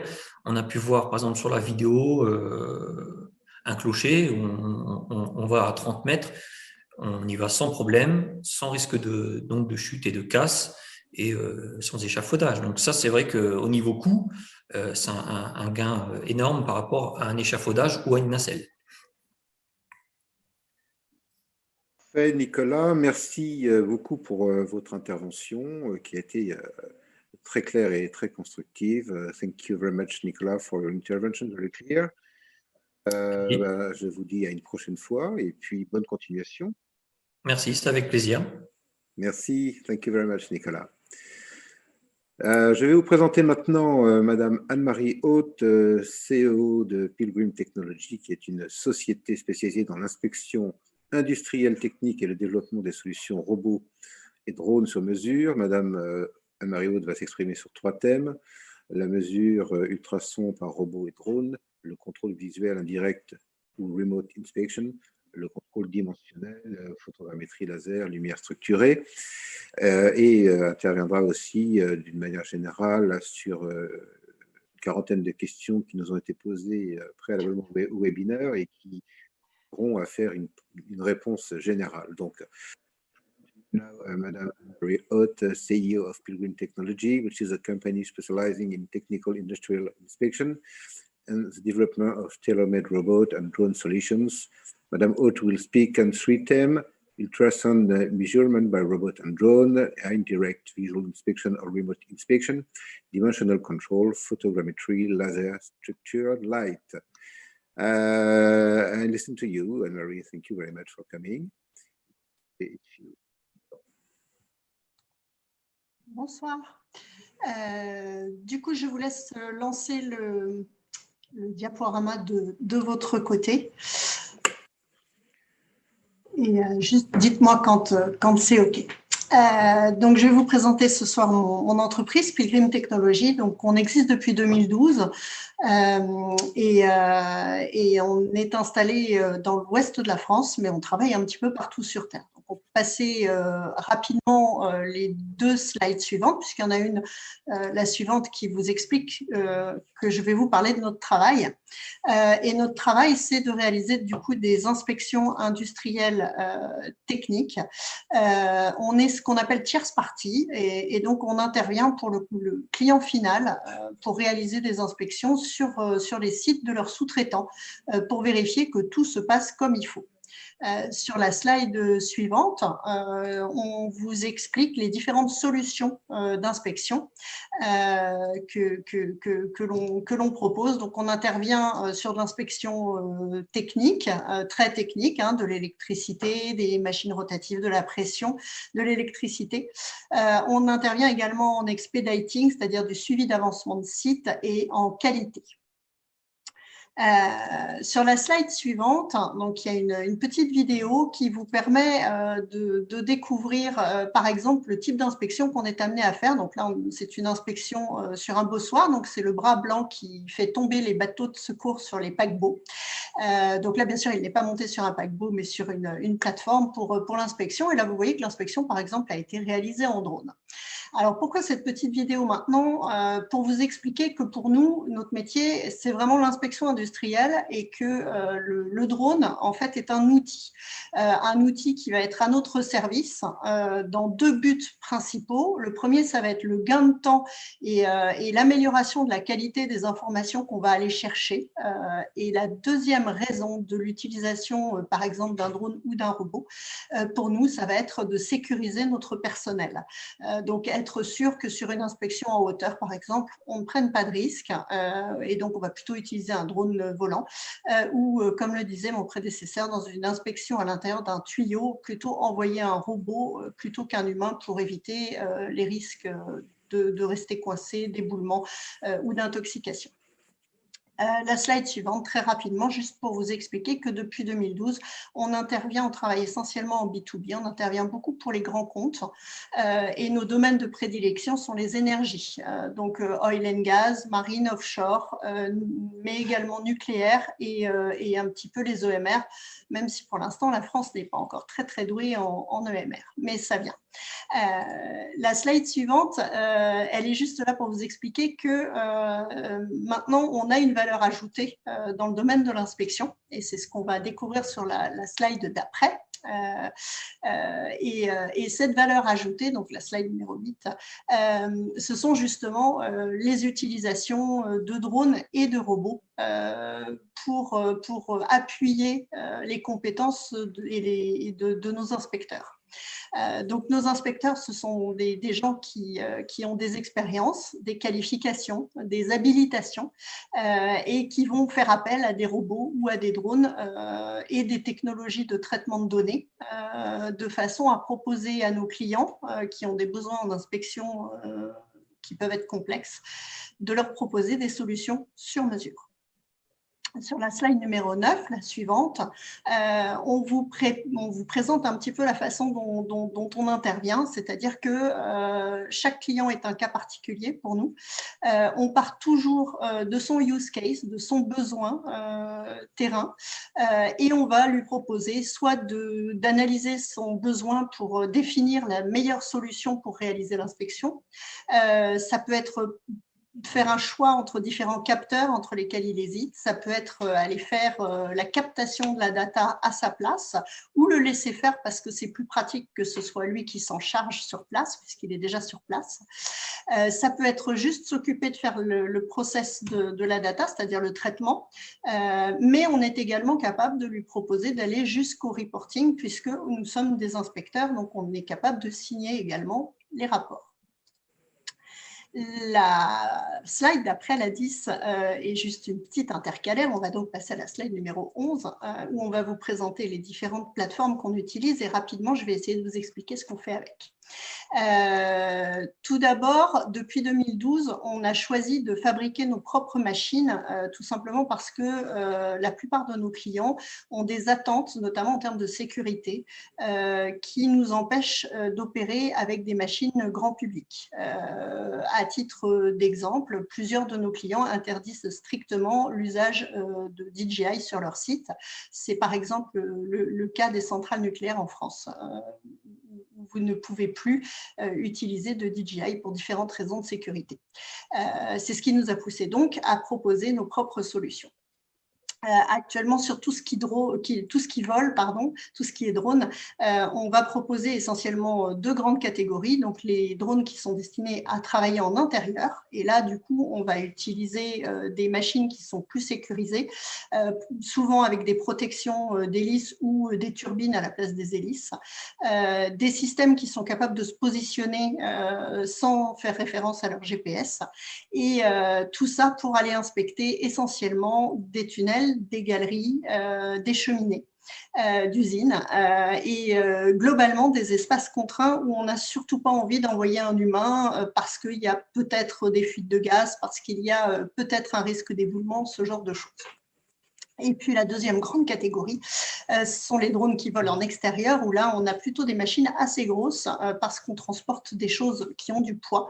Et ce qui fait un bon drone d'inspection industrielle pour moi, c'est un drone qui est robuste, qui est fiable et qui permet de switcher les payloads. Par exemple, si avec un même drone, vous pouvez embarquer une très bonne caméra ou alors 2 ou 3 caméras différentes, une thermique, une normale, une multispectrale. Si avec ce même drone, vous êtes capable d'embarquer un petit réservoir pour aller nettoyer une surface pour améliorer votre expertise, ou alors, comme vous allez le voir un tout petit peu après sur une petite vidéo, une perche pour aller faire de la mesure ultrason, alors là, vous êtes sur un vraiment bon outil multitâche qui va pouvoir vous accompagner dans toutes vos missions et c'est quand même le premier intérêt de ce genre de machine. Sur la slide d'après, la numéro 12, on va les passer assez rapidement, tout comme la personne qui est passée juste avant. Bien sûr, voler, c'est fantastique, mais ça ne suffit pas et ça ne permet pas de tout faire en termes d'inspection. Et donc, on a développé d'autres types de solutions, des solutions qui roulent de petites dimensions, qui soit radiocommandées, soit filaires, soit des robots, c'est-à-dire qui ont une capacité de se déplacer de façon autonome, en utilisant des lasers et du SLAM, soit sur la slide d'après, la numéro 13, où on voit Furia XXL, des plateformes plus grandes qui nous permettent d'embarquer plus de choses, c'est-à-dire jusqu'à 25 kg de payload que vous pouvez mettre dessus. Donc là où vous pouvez choisir vraiment les types de caméras qui vous intéressent pour votre opération. Ensuite, sur la slide d'après, bien sûr, vous avez la grande catégorie des crawlers, comme chez mon camarade luxembourgeois. Et donc, dans cette grande catégorie, pareil, vous allez avoir des machines qui sont filaires ou qui ne le sont pas, des machines qui peuvent avoir différents types de capacités pour aller intervenir dans des tuyaux de différentes tailles. Et enfin, sur la dernière slide, notre dernier modèle qui nous permet d'intervenir plutôt en milieu très complexe post-accident. Donc là, on va être sur des missions qui arrivent malheureusement assez souvent, où il y a eu un problème industriel lourd et où on va avoir besoin d'un appareil capable de franchir, donc là en l'occurrence jusqu'à 45 cm d'encombrement, de monter, descendre des escaliers, d'embarquer différents types de caméras pour aller proposer une reconstitution 3D de l'environnement tel qu'il est maintenant, avec même éventuellement la possibilité d'avoir des détecteurs de gaz et d'autres types d'équipements pour aller découvrir le nouvel espace une fois encore, avant d'envoyer les humains pour éventuellement porter des secours ou consolider un ensemble. Donc ensuite, on va pouvoir à nouveau passer 2 slides pour arriver jusqu'à la slide 17 où de la même façon, notre métier, nous, c'est de fabriquer donc des plateformes et d'utiliser des capteurs. Ces capteurs, on ne les développe pas nous-mêmes, bien sûr. On intègre des capteurs qui existent déjà. Et pour ce faire, par exemple, on va se faire, nous, assister beaucoup par un organisme qui s'appelle le CETIM, qui est très connu dans l'industrie en France, parce que c'est leur laboratoire en fait, et ils qualifient les capteurs et donc ils nous aident à faire les bons choix. Et pourquoi les bons choix et comment est-ce qu'on fait le bon choix? Eh bien en fait, on part vraiment du livrable attendu par le client. C'est la base de ce travail d'inspection, c'est qu'est-ce que le client attend comme information. Une fois que vous connaissez l'information exacte que connaît le client, vous pouvez choisir le capteur et la procédure que vous allez appliquer pour aller récupérer ces informations. Une fois que vous savez quel capteur, vous allez pouvoir choisir votre plateforme. Et pour moi, c'est vraiment dans ce sens-là que ça se passe. Et une fois que vous connaissez la plateforme, vous allez pouvoir derrière choisir le bon traitement de données à utiliser. Sur la slide suivante, c'est une petite vidéo d'un drone qui chez nous s'appelle Taurus, pour vous montrer que par exemple, on va réaliser avec un drone des mesures qui jusque-là sont très complexes à faire avec un humain ou avec un robot magnétique. C'est de la mesure d'épaisseur pour aller vérifier la bonne santé des silos. et des citernes métalliques. Là, en l'occurrence, sur la deuxième partie de cette vidéo, vous voyez que le palpeur s'approche très très près puisqu'il va au contact de la surface. Là, on est sur une tranche d'une centrale nucléaire à 64 mètres de haut, sur une travée horizontale, donc un endroit qui est très difficile d'accès. Uniquement des cordistes peuvent y aller, donc c'est une prise de risque qui est très importante et donc pour lequel on va aller utiliser un drone. À chaque fois que le drone entre en contact avec la surface, le palpeur enregistre 3 mesures, mesures qui sont transmises au sol en direct, et ce qui nous permet à l'issue de l'opération de réaliser un rapport qui, lui, va être validé puisque dans l'équipe, il y a ce qu'on appelle un frosio, donc quelqu'un qui a l'habilitation pour réaliser ce type de mesures. Donc, on va à nouveau passer 2 slides d'un coup pour arriver sur la slide numéro 20 pour vous donner un petit panorama des différents logiciels que nous utilisons pour le traitement de données. Alors, il existe effectivement également beaucoup de solutions dites en cloud, mais certains de nos clients refusent également l'usage de ces logiciels en cloud, tout simplement parce que c'est un gros souci de sécurité. En fait, ils ont très très peur que leurs données atterrissent dans les mauvaises mains et donc ils préfèrent des transferts plus sécurisés de leurs données. Donc souvent nos données transfèrent directement sur des disques durs cryptés. Alors c'est un petit peu plus long effectivement que le cloud, mais au moins on peut garantir à notre client un traitement en toute sécurité de leurs données. On va donc utiliser pas mal de solutions de différents types de logiciels pour nous permettre de donner les résultats attendus par nos clients. Je vois passer une petite question et effectivement, nos appareils fonctionnent sous Pixhawk. J'avais oublié de préciser. Donc, sur la petite slide d'après, la 21, vous allez commencer à voir quelques petits exemples. Alors, j'ai un peu de difficulté à montrer de grosses vidéos parce que tout simplement, nos clients n'acceptent pas que nous puissions montrer les travaux faits pour eux. Donc, on a une petite astuce, c'est du coup, on travaille alors un peu plus bénévolement pour le patrimoine, ce qui nous permet de montrer quelques exemples quand même de choses que l'on peut faire. À la fin de la présentation, il y aura un lien vers notre Sketchfab, par exemple, ou sur notre YouTube qui vous permettent de voir d'autres vidéos et notamment sur le Sketchfab de jouer avec les vidéos, enfin avec les modèles 3D. Pardon. Donc, l'une des premières technologies qu'on utilise et une de celles qu'on utilise le plus, c'est la photogrammétrie. Elle peut se réaliser donc sur de la vidéo de haute définition normale ou sur de la photo à pied, hein, pas forcément prise par drone ou par robot. Elle peut se faire à partir de photos thermiques, à condition que la caméra thermique soit quand même d'assez bonne définition. Et elle peut également se faire sous l'eau, avec du RAW, par exemple, ce qui permet de reconstituer des objets. Donc là, en l'occurrence, c'est un bateau, le Fetlar, qu'on ne peut pas voir normalement, puisque la turbidité de l'eau limite la vision, en fait. On peut voir à quelques mètres seulement. Mais ça permet aussi d'aller inspecter des piles de ponts, par exemple, qui sont des ouvrages qui nécessitent une attention toute particulière. Sur la slide suivante, la 22, c'est donc normalement la petite vidéo à droite doit démarrer pour vous montrer une comparaison de méthodes tout simplement. Les méthodes traditionnelles à gauche sont des méthodes qui vont vous demander beaucoup de temps et d'argent pour la mobilisation, démobilisation du moyen, c'est-à-dire soit de la grue, soit de l'échafaudage, ou alors un risque humain important, comme la petite photo du milieu où vous voyez quelqu'un qui est accroché au bout d'une corde à plusieurs centaines de mètres de haut. Et donc, du coup, l'intérêt, c'est que si vous utilisez un drone pour aller inspecter un tablier de pont, eh bien, vous allez gagner beaucoup de temps et probablement, vous aurez exactement la même définition d'information que si vous y étiez. La vraie différence, c'est que vous ne pourrez pas, pour l'instant, réaliser d'opérations de maintenance. Par contre, le fait d'utiliser un drone en amont de votre inspection, ça vous permet de sécuriser et de garantir qu'au moment où le gars monte pour faire la réparation, il sait exactement ce qu'il va devoir faire, dans quelles conditions. Et pour se sécuriser au maximum. Sur la slide suivante, qui s'appelle donc application, qui est la slide numéro 23, là par contre on a changé de technique, ce n'est plus de la photogrammétrie, c'est de la lasergrammétrie.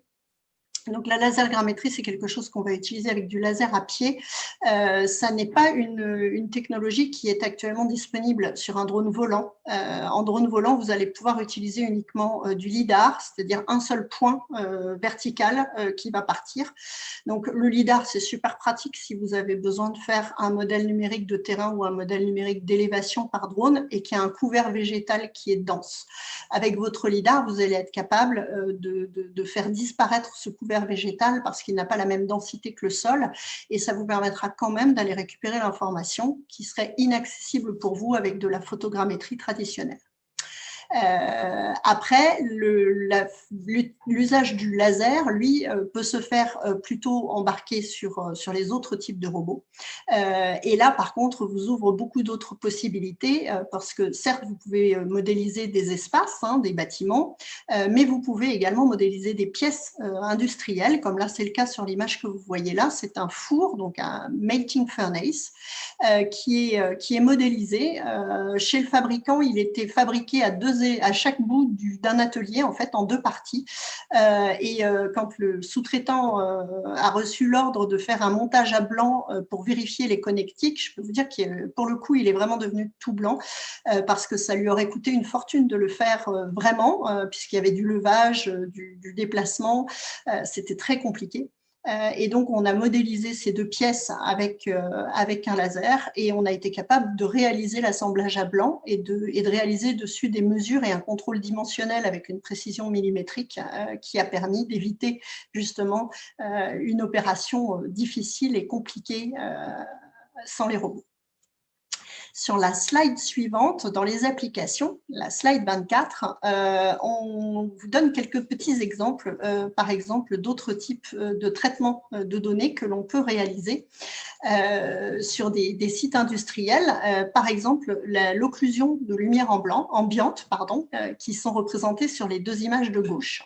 Alors, on va commencer par le bas à gauche, où vous voyez une petite stèle. Donc, tout en bas à gauche, c'est l'image telle qu'elle a été prise au moment de la photogrammétrie. Donc, on voit une pierre, effectivement, on devine des zones où il y a un petit peu plus de zones vertes, donc un peu plus d'algues, mais on ne voit pas grand-chose. Par contre, une fois qu'on a utilisé un logiciel pour générer des lumières ambiantes, en fait, on va générer plein de fausses lumières qu'on va distribuer tout autour de l'objet et on va mettre en évidence des reliefs. Donc là, en l'occurrence, on découvre que la stèle est gravée. Ça fonctionnerait extrêmement bien aussi sur un mur dont on serait à la recherche de fissures et de très petites fissures. Donc c'est vraiment une solution très, très pertinente. Ça permet aussi d'enlever des fausses impressions, comme sur le petit exemple qui est juste au-dessus, c'est une vanne sur un quai de bateau. Et en fait, sur la vanne de droite, on voit sur la vraie photo en vraie couleur une fissure très très inquiétante, mais dès qu'on balance plein de fausses lumières, on se rend compte qu'en fait elle n'est pas du tout profonde et que la couleur de rouille en fait est très trompeuse et pourrait nous faire croire que la fissure est beaucoup plus importante qu'elle ne l'est en réalité. Sur la partie de droite de l'écran, on présente une autre technique qui est très, très utilisée et assez connue par pas mal de gens, qui s'appelle la différenciation et qui est basée sur un calcul de cubature. Et sur le principe, en fait, c'est très intéressant quand on vous demande de faire de l'inspection dans le temps. C'est-à-dire, par exemple, vous avez des zones de rétention d'eau qui sont très courantes dans l'industrie parce que obligatoires, puisque c'est les zones sur lesquelles on va aller pomper l'eau en cas d'incendie, par exemple. Et puis ces zones, le problème, c'est qu'elles sont souvent attaquées, par exemple, par des lapins. Et les lapins vont aller creuser dans les talus, ils vont les fragiliser et de temps en temps, vous avez un talus qui lâche, qui cède et l'eau qui part brusquement. Et ça peut provoquer plein de choses. Ça peut provoquer des pollutions temporaires, ça peut provoquer des accidents parce que ça va inonder une route. Enfin voilà, il y a plein de raisons pour lesquelles il est très important de surveiller ces talus dans le temps. Et la technique de la différenciation est très, très pratique pour ça parce que vous allez régulièrement revoler sur la même zone, donc normalement une fois par an. Et avec quelques logiciels, vous allez être capable de faire une différence entre les zones. Donc, par exemple, là, vous avez 3 petites photos, la captation 1 étant l'année 1, la captation 2 l'année 2. Et sur la 3e image en couleur, eh bien, on a indiqué que les zones qui apparaissent en bleu sont des zones qui étaient présentes sur la captation 1, mais qui ne sont plus là. Et les zones rouges sont des des zones qui n'étaient pas présentes et qui sont là en captation année 2. Donc, en clair, il y a eu un effondrement de terrain entre la partie bleue du haut qui a glissé sur la partie en rouge du bas.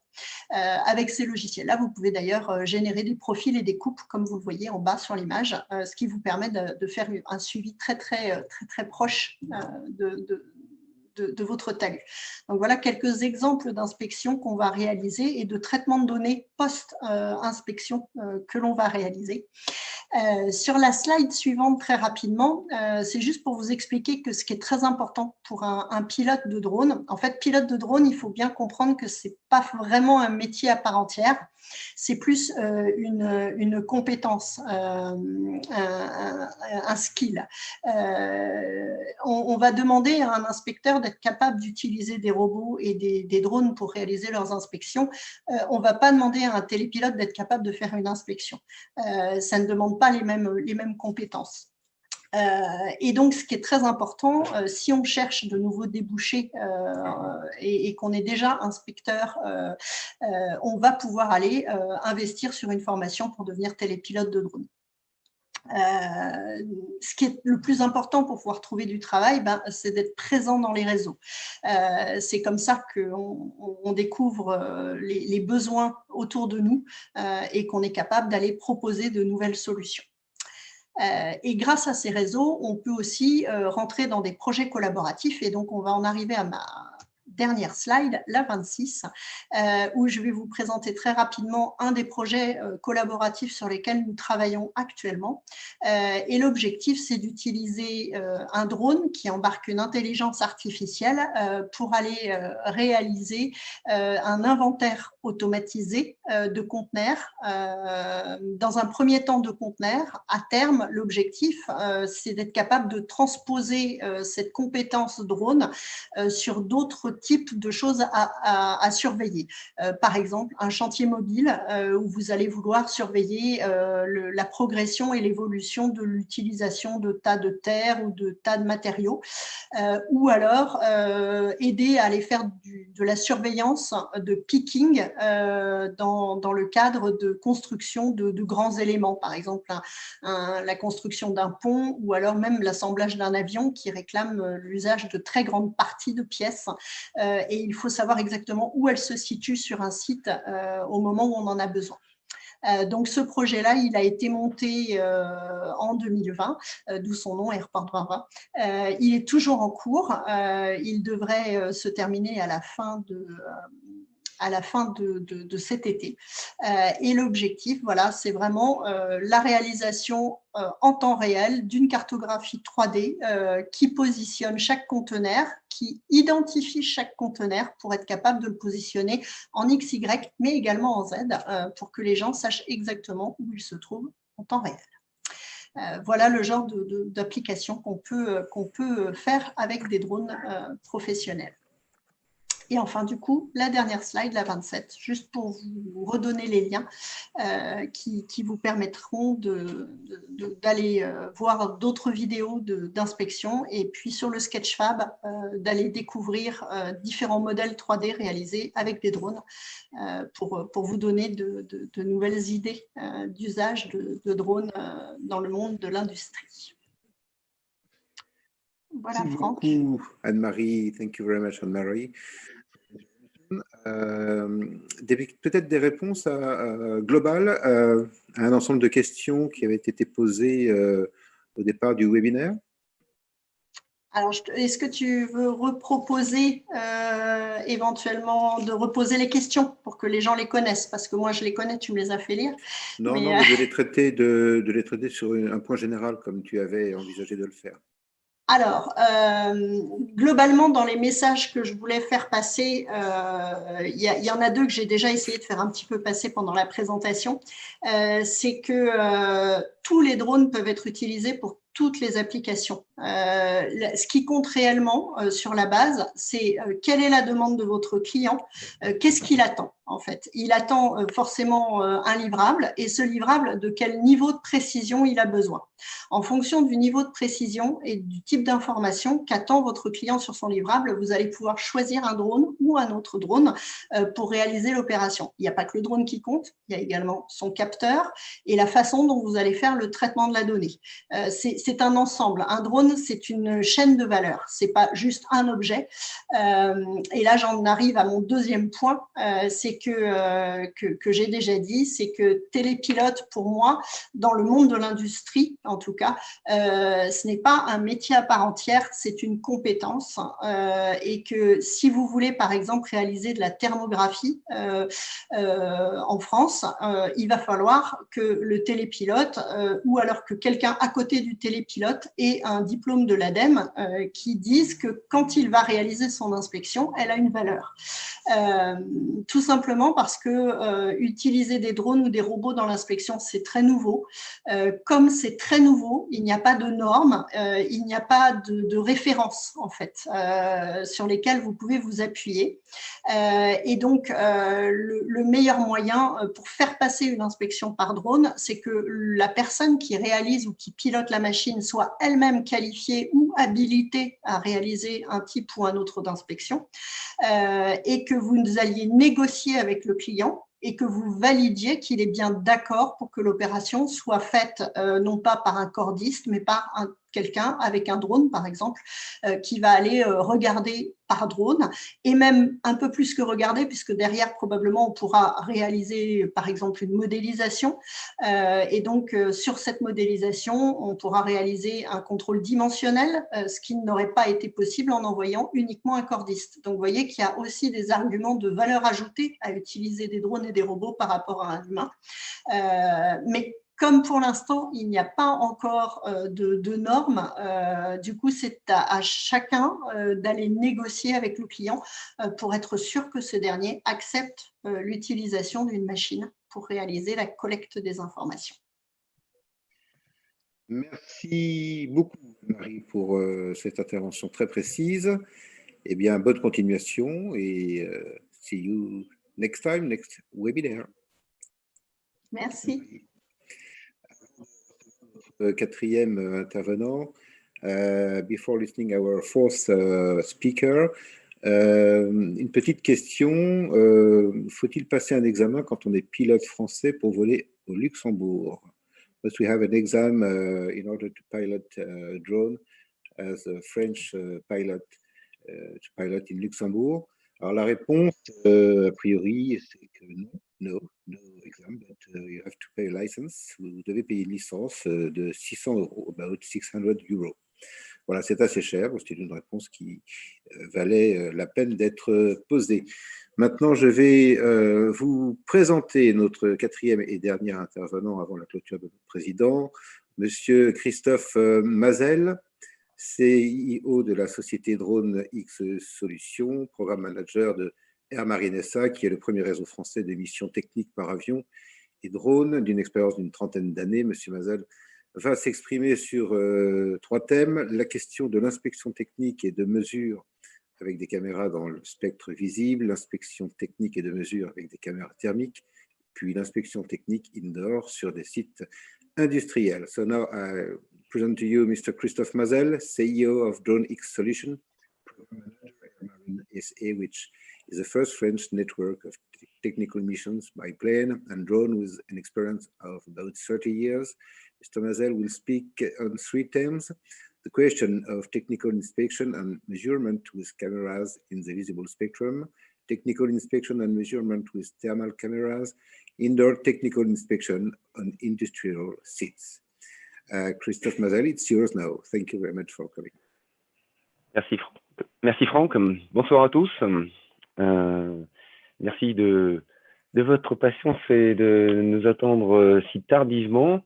Et donc, je vais commencer la présentation. Donc, je vous propose de démarrer par une vidéo pour présenter donc globalement l'activité de la société Air Marine.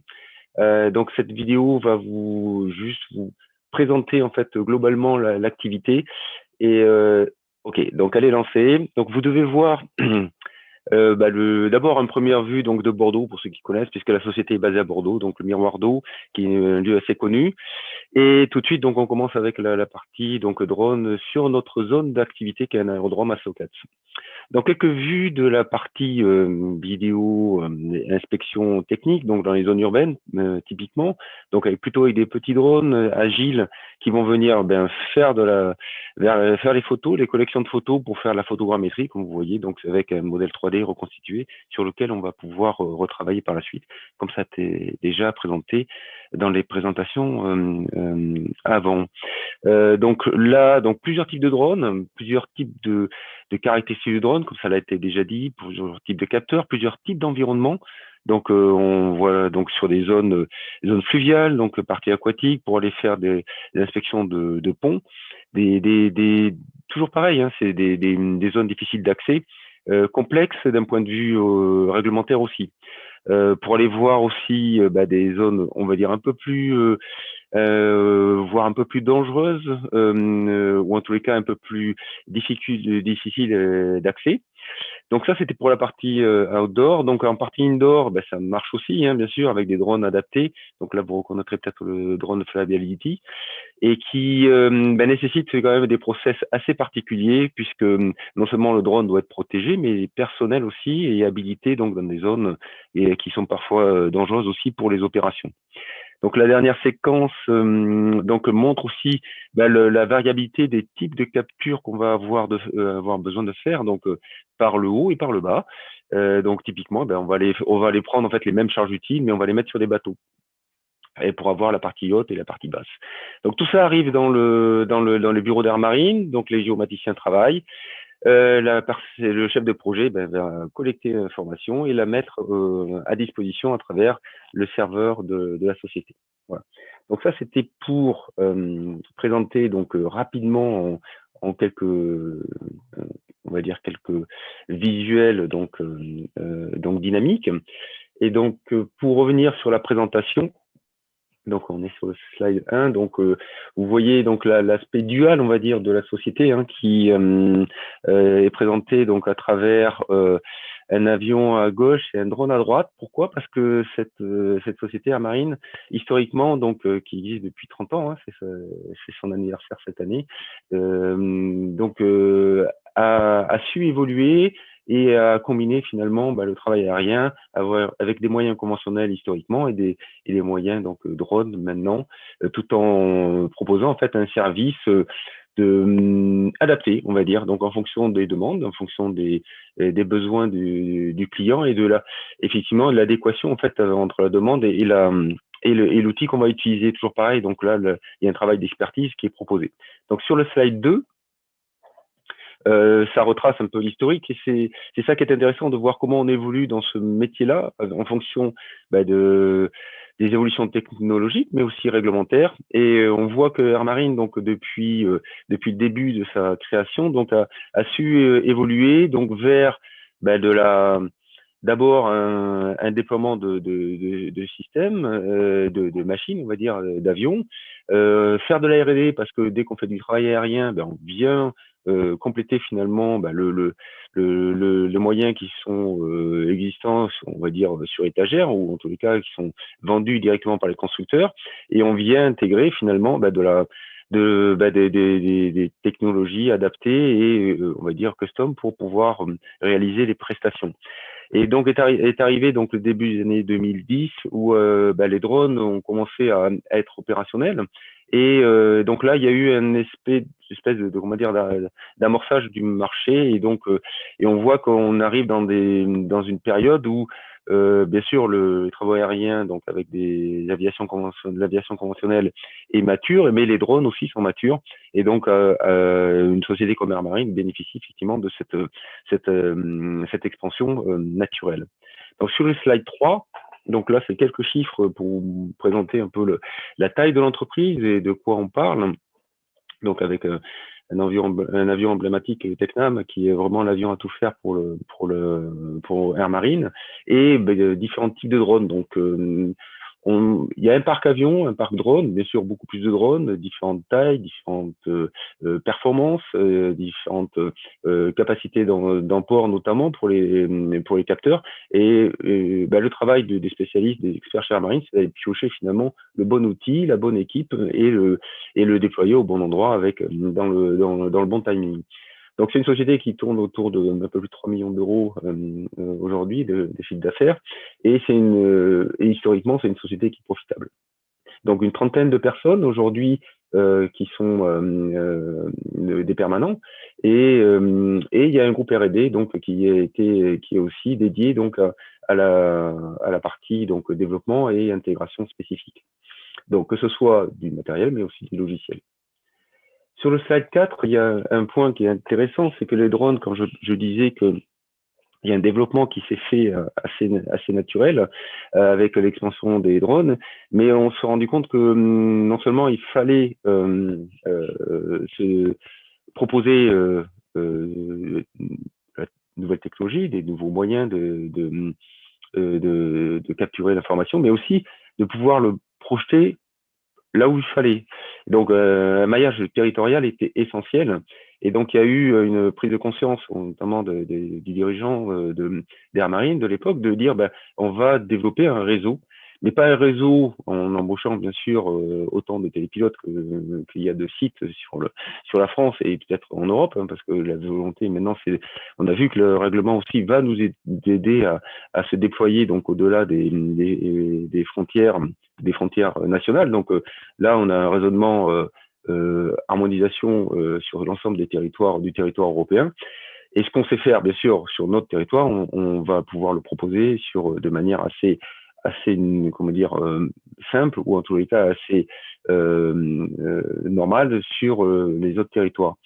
Donc là, le maillage est important, et on voit que l'idée, c'est d'aller mettre en proximité finalement autant de télépilotes et de matériel.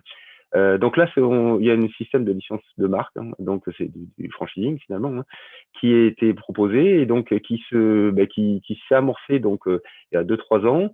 On arrive maintenant donc avec un réseau donc de plus d'une douzaine de LDM, de licenciés de marque, sur le territoire, et la volonté bien sûr c'est d'étendre et d'aller sur tout le territoire avec des branches locales aussi. Pourquoi des branches locales en fait qui vont se déployer? C'est pour le support technique essentiellement. Air Marine apportant donc aux franchisés donc bien sûr un savoir-faire technique, commercial, les certifications qualité, donc 9001, 14001, et donc embarquer finalement donc dans une équipe en fait des télépilotes qui souhaiteraient donc rejoindre en fait une société, une plus grande société structurée. Sur le slide 5, donc c'est pour présenter un peu maintenant le travail qui est réalisé. Donc on parle de travail aérien. Donc historiquement c'était du pipeline monitoring, donc c'était de la surveillance de pipeline qui se fait toujours, hein, donc avec des avions, donc des grands réseaux à surveiller, donc des grands linéaires, donc un savoir-faire on va dire opérationnel qui était important sur comment déployer des moyens aériens avec des contraintes de qualité des résultats et de date de rendu, puisque là vous voyez bien, on fait de la surveillance et de l'inspection de pipeline pour des raisons, pour éviter les accidents comme vous voyez sur le slide en bas à gauche, pour pas que ça arrive. Et on sait que c'est un travail qui est bien sûr qui est important pour la sécurité de la population.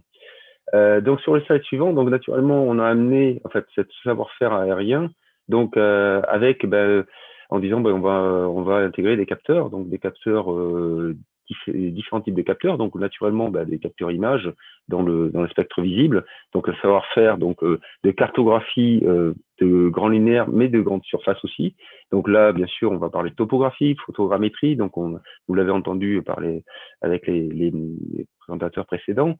Donc la photogrammétrie va permettre à partir d'une grande nombre d'images bien travaillées, c'est-à-dire qu'on va après un pré-traitement d'orthorectification, de géoréférencement, on va mosaïquer tous les zones qui ont été, les images qui ont été produites sur une certaine zone, et derrière ça, donc avec le système de photogrammétrie, le process de photogrammétrie, on va faire la reconstruction 3D et on va pouvoir aller travailler bien sûr la donner a posteriori dans des bureaux d'études et faire la partie diagnostic.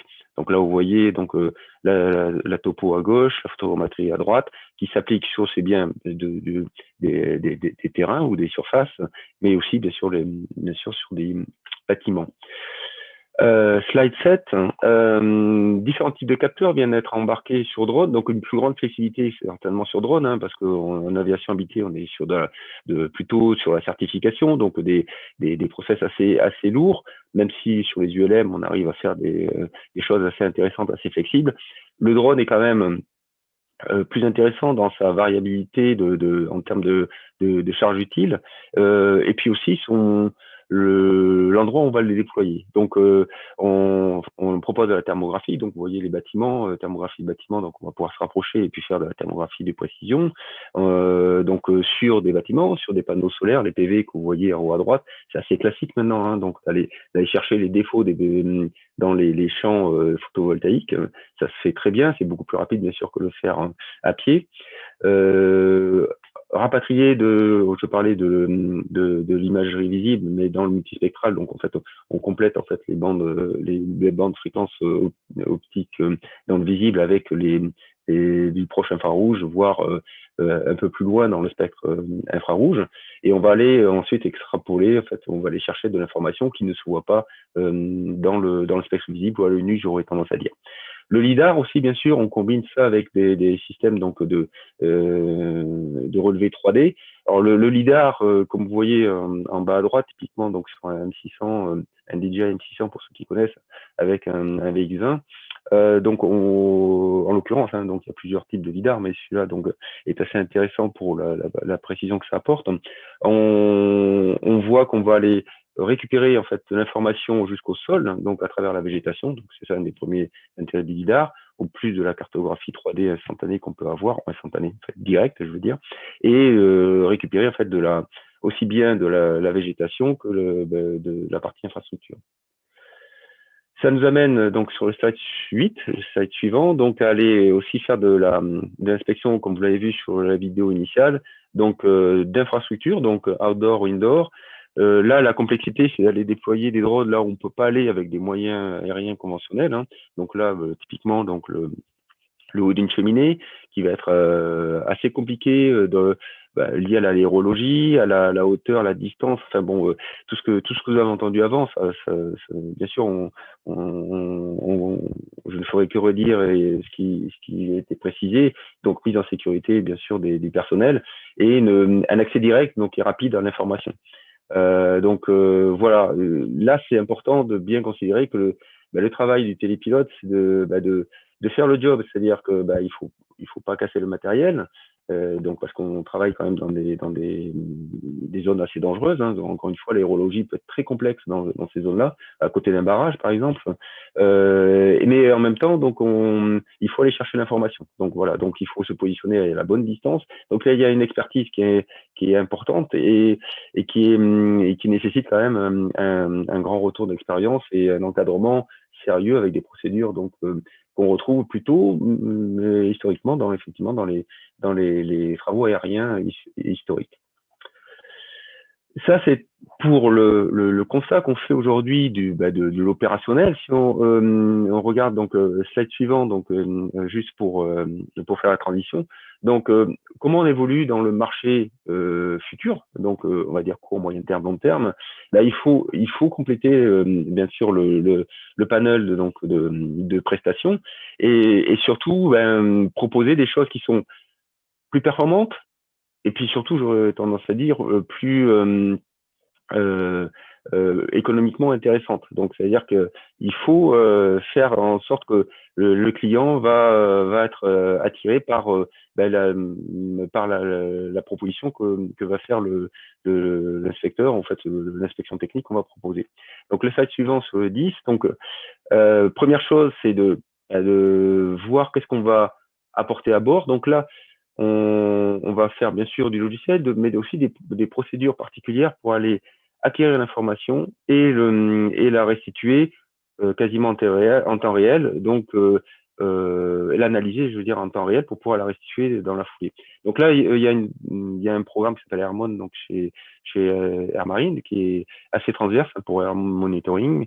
Et donc, on est passé, pourquoi ça a été lancé sur les avions, historiquement, et ça vient sur les drones, parce que on est parti d'un modèle, on va dire, traditionnel où l'inspection se faisait en visuel, directement par les pilotes, et petit à petit, donc on a vu les équipements s'étoffer à bord des avions, et finalement, ces équipements sont transposables directement sur les drones.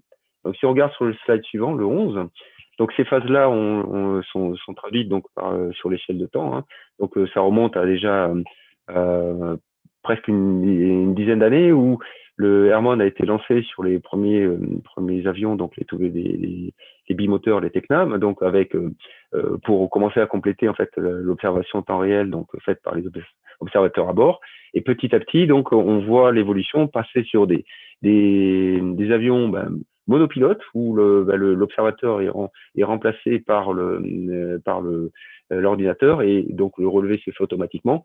Et comme on voit donc de manière assez naturelle, tout va passer, ces technologies-là passent à bord des drones et on a une cohérence d'outils en fait qui va des avions, des plus gros, plus petits, et vers les plus petits drones, de manière assez homogène.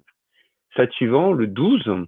Donc ça c'était pour la partie bord. On va retrouver quelque chose d'assez similaire donc pour la partie sol, c'est-à-dire qu'on va exploiter l'information. Idem, ce qui nous intéresse ici, c'est de mutualiser l'effort en termes de développement pour pouvoir récupérer l'information et la présenter de manière presque standard sur un logiciel qui va aller restituer en fait l'information. Donc typiquement là on a l'inspection d'un pont, mais ça pourrait être l'inspection d'un pipeline qui était en fait un éditeur de données tout simplement.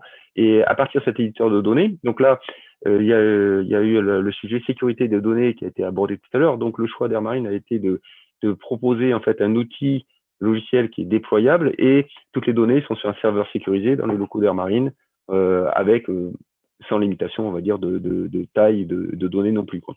Donc, ce qui donne effectivement un accès plus rapide à l'information, puisqu'il n'y a pas le transfert de la data qui peut être assez lourd. On parle de terras d'informations. Et pour autant, donc, d'aller naviguer assez naturellement dans les modèles de données, aller chercher l'information brute, donc les photos. Donc, on va aller chercher les points sur les différents points de vue qu'on aura et faire tous le diagnostic qui est nécessaire, donc les mesures notamment, l'analyse qu'on peut en faire en termes structurels, et ensuite avoir un outil très performant pour faire le diagnostic. Slide suivant, le 13. Tout ça pour expliquer que tout ça s'intègre bien sûr dans une workflow en fait, une chaîne en fait de travail.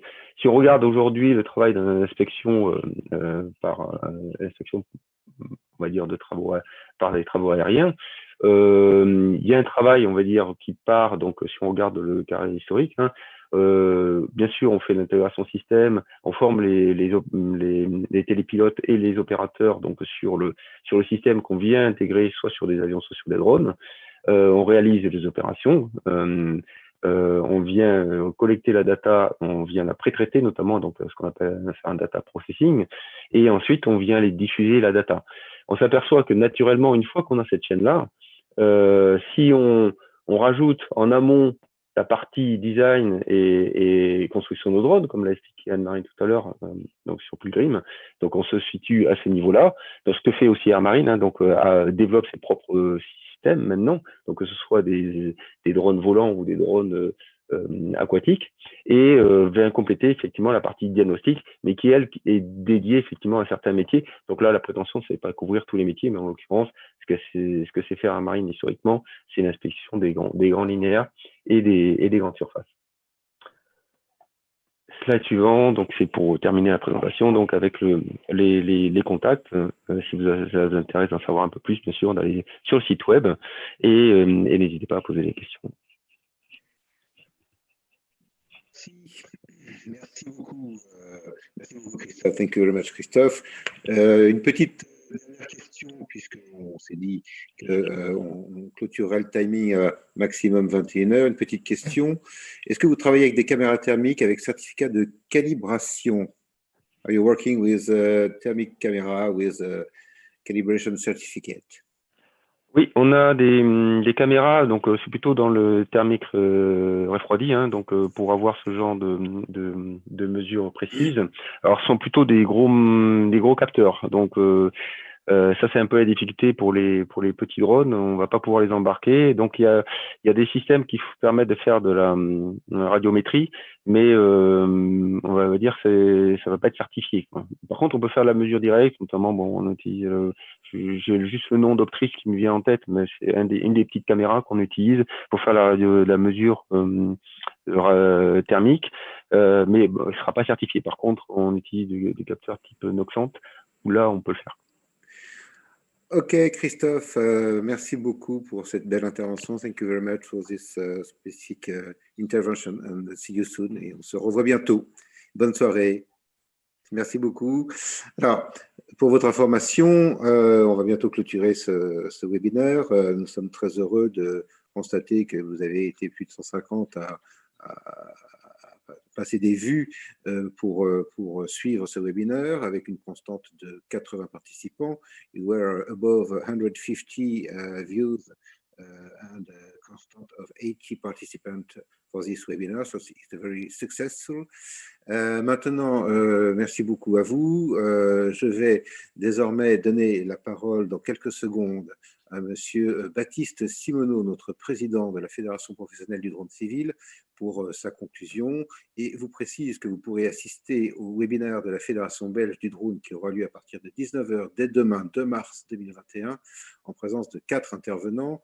Monsieur Jeroen Seilens, expert inspection des bâtiments, Monsieur Michel Huvert de la société Elia Belgique, Monsieur Christophe Beinert, Sales Director de la société Drone Prize, Monsieur François Tell, Sales Manager de la société Flyability.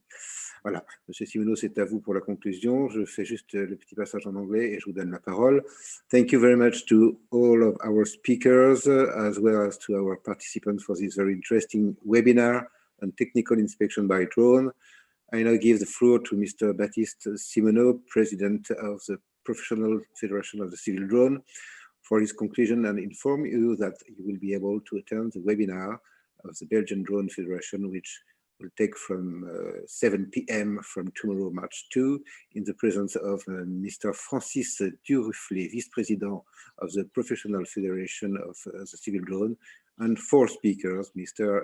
Jeroen Seilens, Building Inspector Expert, Mr. Michel Huvert from Elia Belgium, Mr. Christophe Beinart, Sales Director of the company Drop Rise, and Mr. François Tell, Sales Manager of the company Flyability. Mr. Baptiste Simoneau, the conclusion is yours. Thank you very much. We listen to you.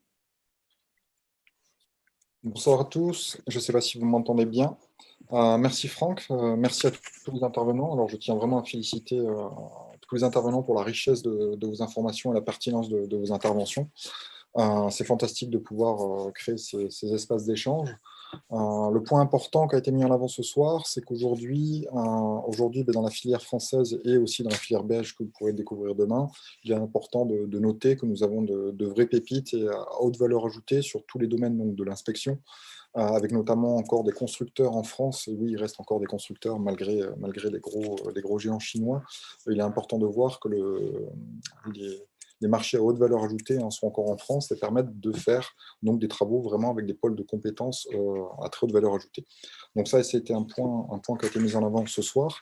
Et c'est très important pour nous en tant que fédération, justement, de continuer à fédérer donc, les acteurs de la filière afin de promouvoir leurs actions, promouvoir leurs compétences et surtout de les défendre aussi. Donc c'est pour ça que c'était intéressant aussi d'avoir comme intervenant ce soir aussi notre délégué à l'Europe, puisque c'est un de notre rôle principal en tant que fédération, de servir de lien avec les autorités qui ne sont pas forcément toujours sur le terrain ou aux abords de nos professionnels sur le terrain, et de pouvoir défendre cette filière, notamment jusqu'aux instances européennes, en participant à des groupes de travaux, pour pouvoir essayer donc de défendre nos acteurs et la filière et de pouvoir s'insérer donc dans le marché de demain et d'avoir un rôle à jouer vraiment sur les prochaines réglementations ou les applications du moins des réglementations au niveau européen.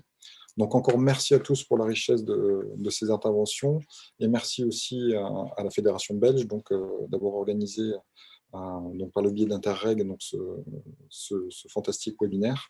Et merci surtout aux organisateurs de cette soirée, sans qui elle n'aurait pas pu avoir lieu. Donc merci à Petra, merci à Franck et Erwan, et merci à Grégory donc, pour la qualité et donc la présentation de ce webinaire de ce soir. Merci à tous. Merci, Président. Thank you, President. We wish you a good night, everyone, and see you next time. We see you tomorrow for the Belgium webinar. Goodbye, everyone, and see you. Thank you very much. Merci à tous. À bientôt. Au revoir.